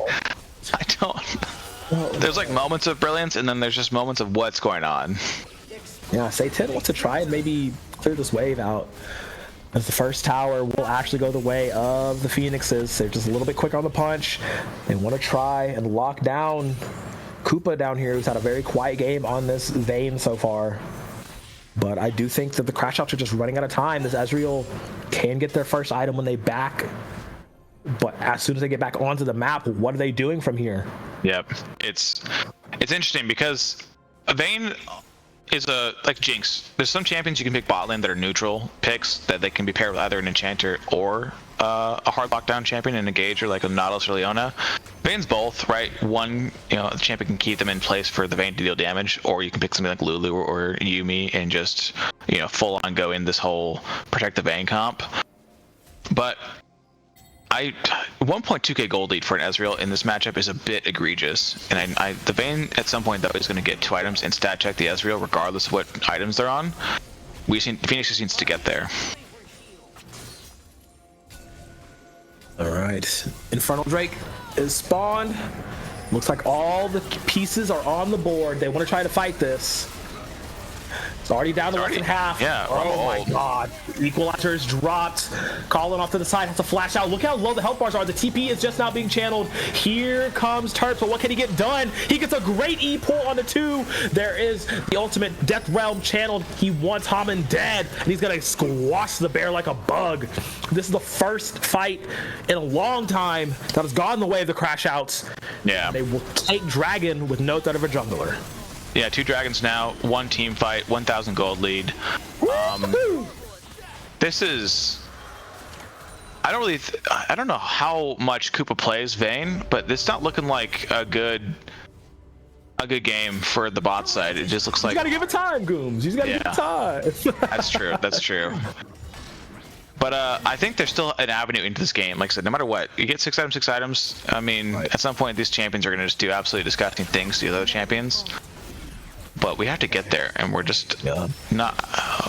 OTF in a 1v2. Potential looking to do some do-si-do and some dancing around. OTF misses to do the dash. He's still on to Colin, who has him tethered down, but no, Zed this time gets a win.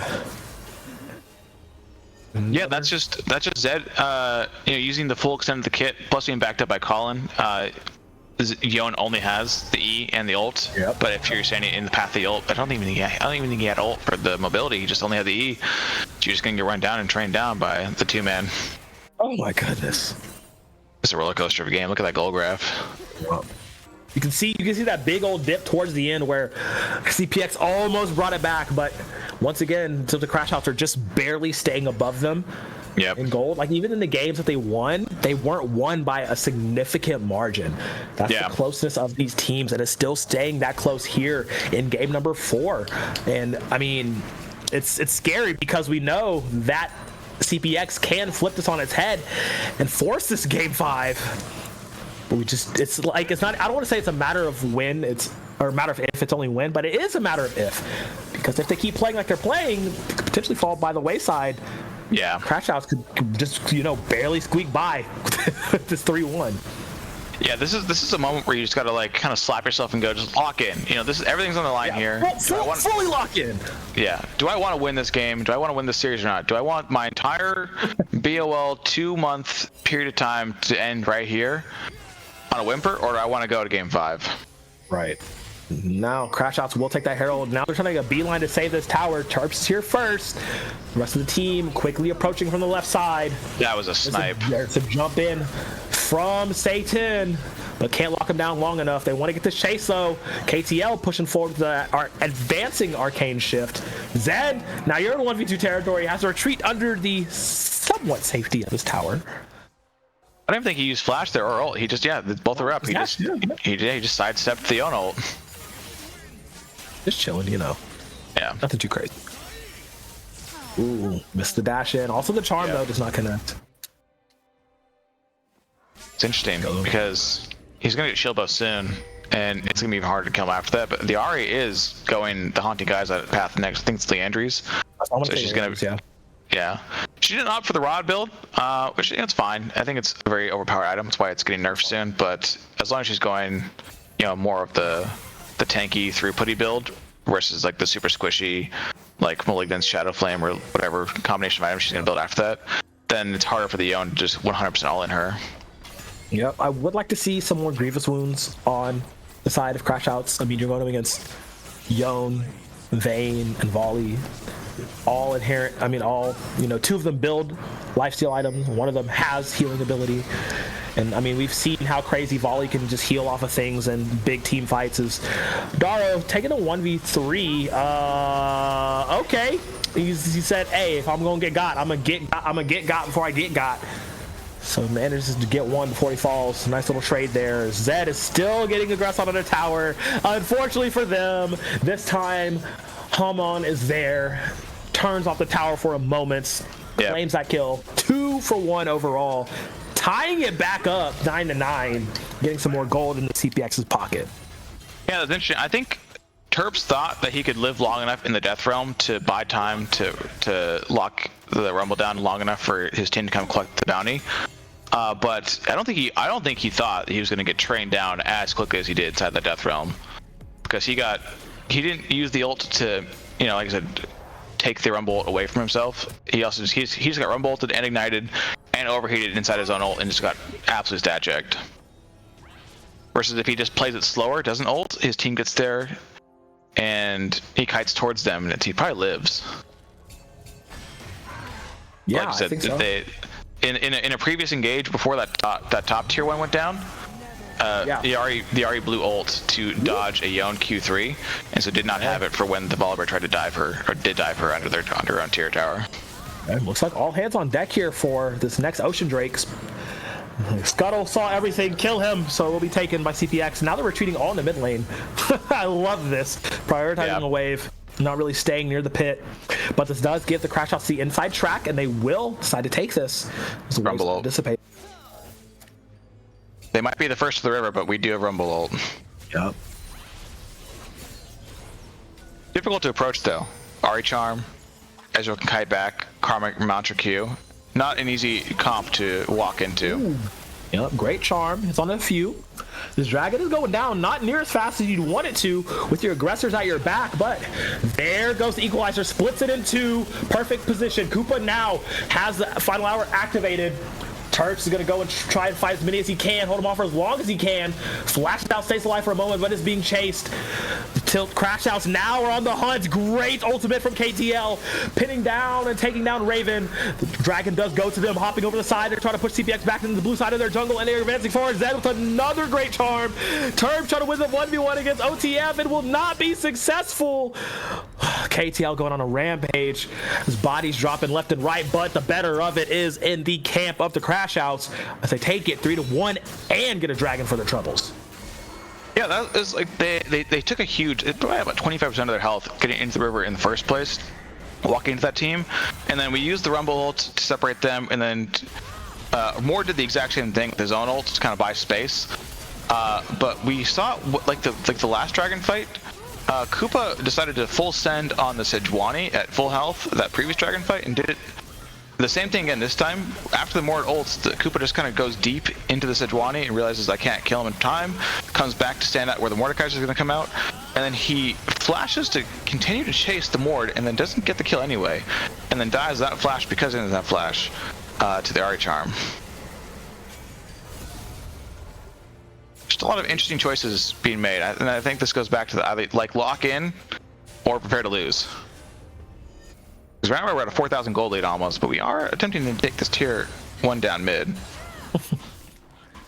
I just think in all of that, I mean, we talked about it earlier, Koopa on this Vayne, not the best performance, has not been able to really get any work done. I mean, there was a really good angle for them in that last dragon fight, and they just got blitzed immediately, unfortunately. Yeah. This is kind of the situation where, I looked up on u.dg and see what is a stylistically good pick or win rate rise into this champion, and it's just better to pick something you're more comfortable with than something that has a good winner done in the matchup. Because Vayne's not one of those champions you can just go, I got this. But trust me, guys. Yeah, trust me. You have to like know the champion. But it's also, he doesn't have an enchanter to play with. You have this Raven on Braum to, kind of block out the Art Charm or the Mantra Q, and it's just not working out the same way as the Karma. Because the Karma's huge damage to walk through into a river like that, the dragon fight, and also shielding and providing utility for her team. The Braum's struggling in this matchup, I think, as well. Mm-hmm. Which is exciting. I believe they picked Braum and Vayne on B4 and B5. Right. Yeah. They wanted it. They wanted to make it work, and unfortunately, it just has not really, turned out that way. Yeah. I mean, I feel like we have one more item to see, probably going Rage Blade second. Yeah. Before things really get out of hand. But this is kind of the inverse of what happened in game number 3, actually. Yep. Crashouts giving the Phoenixes a taste of their own medicine as OTF. That's to snap back into 3. This is what we wanted to see from KTL last time, right? We said it. Yep. It just was not working on that Draven. Hell, if he went Ezreal last game, they might have gotten a 3-0. Yeah. And my channel points would have been fine. That's true. I rest in peace, beautiful channel points. Unfair. This is market manipulation at its finest from from Conduit, from Crashouts, trying to rob beautiful of his points. But yeah, he looks a lot better on the Ezreal versus the Draven. Yep. 5-0-3, 2 items completed. Really just pinpoint accuracy with these shit scores and these Qs that have been monstrous. Now they just have to do their best to hold on to this lead. It's a 5k gold lead currently, so very, very pretty in the distance. But this composition from CPX can definitely turn the team fight on its dime. One great equalizer Fissure combo can really get damage done. And even though this is hilarious, even though Terps is 1-6-3, he's still doing a real good chunk of damage to these squishy targets. Yeah, he's definitely behind the curve on what he should be at this point, but it's a death realm for a reason. You put any squishy in that zone. If you land your abilities, they're going to die. Yep, but good sidestep. OTF wants to try to get this assassination. Could potentially do it. Spins the ultimate in one last Q, but not gonna get him down. That is the reason. That's you'll ask mid lane players. I think we mentioned this earlier. Is who favors who in this matchup? Like the Ahri. Some people say Ahri. Some people say Yone. Yeah. But the Ahri always has the agency to choose to not die, even though she'll never win. It's up to her team to win for her. But if she's side laning against the Yone, as long as they both have ult, the Ahri can just choose to never die. Yep. All right, setting up in mid lane here. It's Dragon number 4 has spawned. It is Ocean Soul. Soul point for the Crashouts. Not a single dragon taken for CPX. The Phoenixes once again jockeying for that mid position. I think the dragon is actually going down right now. I'm going to peek on that real quick. I believe they're going to go ahead and solo Bolo on that. Satan is on it by himself. Yeah, the rest of the team just holding him off. And Phoenixes are not even going to try. They're going to concede. They're going to give it over. Yep. So that will be Ocean Soul going the way of the Crashouts. They are bulked up and ready to fight. We are on 2 items on the Vayne finally, 27 minutes into the game. Versus 3 items, Shojin. Surely not. Oh my god. On Ezreal. Colin. May not be the mid karma, but still chunks and checks very much the same.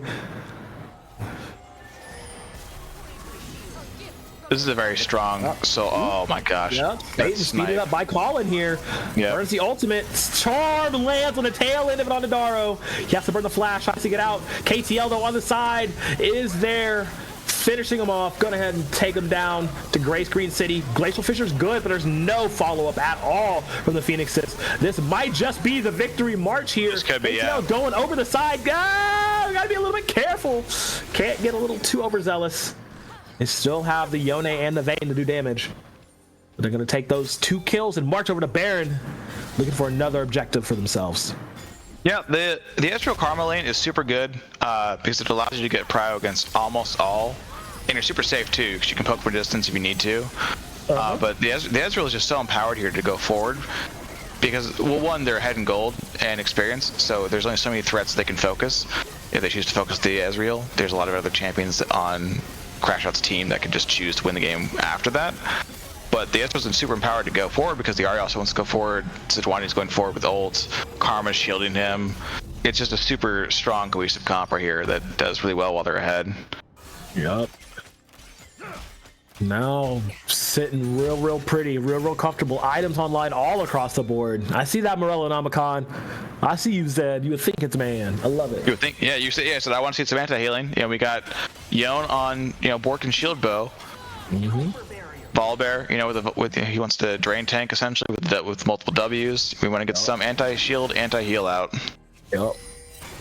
I mean, even Darrow with the Riftmaker, like really trying to get that vamp going. These extended fights, right? CPX, they can't afford to. They can't be allowed to heal through them. And really good job by the Crashouts for getting that. As now they're assaulting onto this bot inner tower, looking to take it down, extend these waves a little bit. Slow and steady. Don't want to overforce it here. 30 minutes in though. Yes, sir. We're gonna wrap this up soon. As these inner towers go down, it's just so much gold being infused into an already ahead comp. Like, we're still on bounty territory, and if CPX could ever find an avenue to get one of these inner towers in the other team, it would just be such a massive boon of gold. But they're never gonna touch those towers again. Yeah, that ain't really happening. As there goes the inhibitor tower. This is going to be them pushing in. They have 2 cannon minions baroned up, meeting up with the mid wave as well to take that extra inhibitor.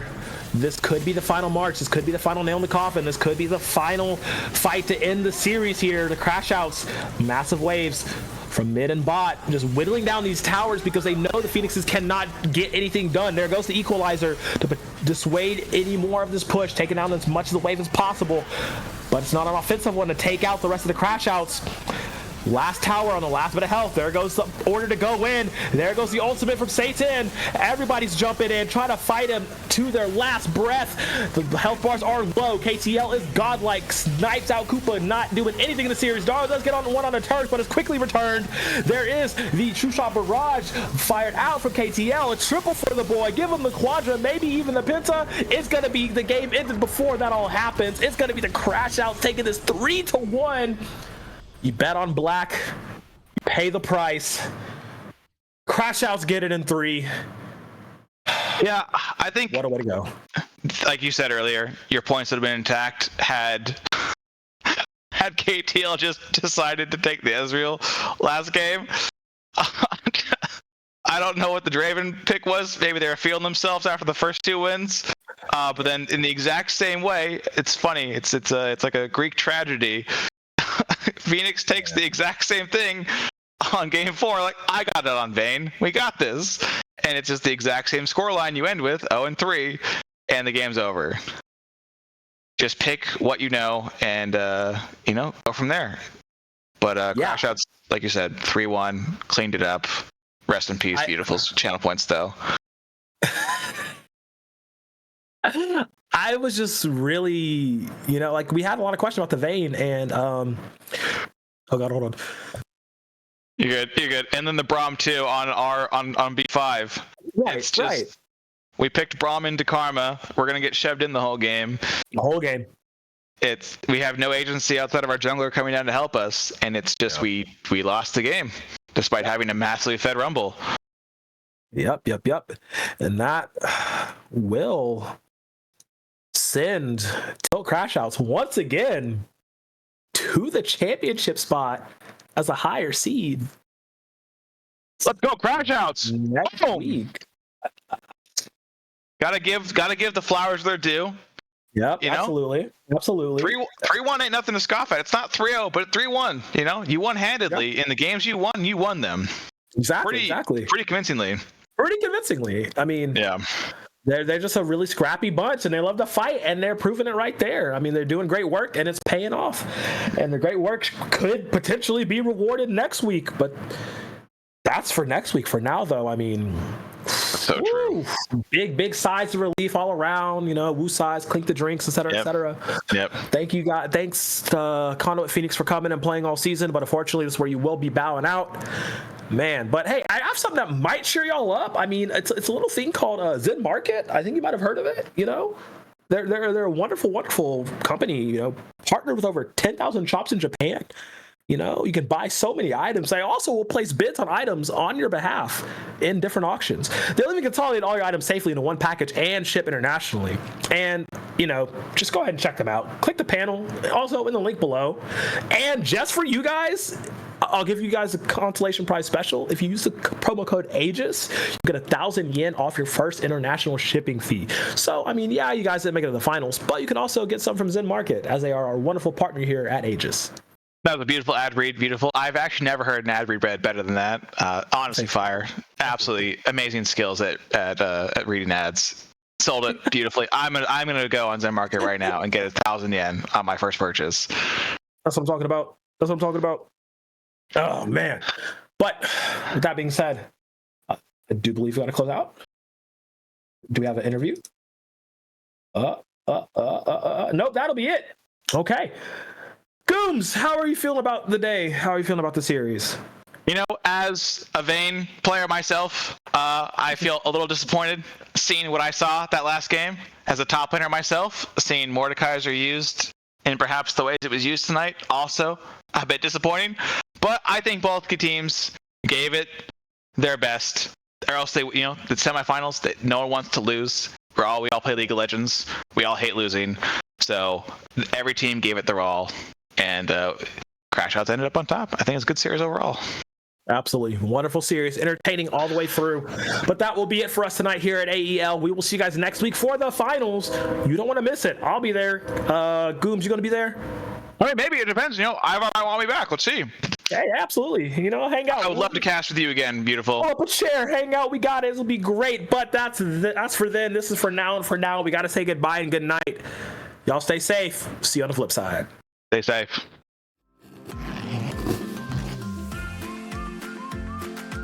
Zen Market. Zen Market. Zen Market. Zen Market. Zen Market. Zen Market. ありがとうございます。ありがとうございます。ありがとうございます。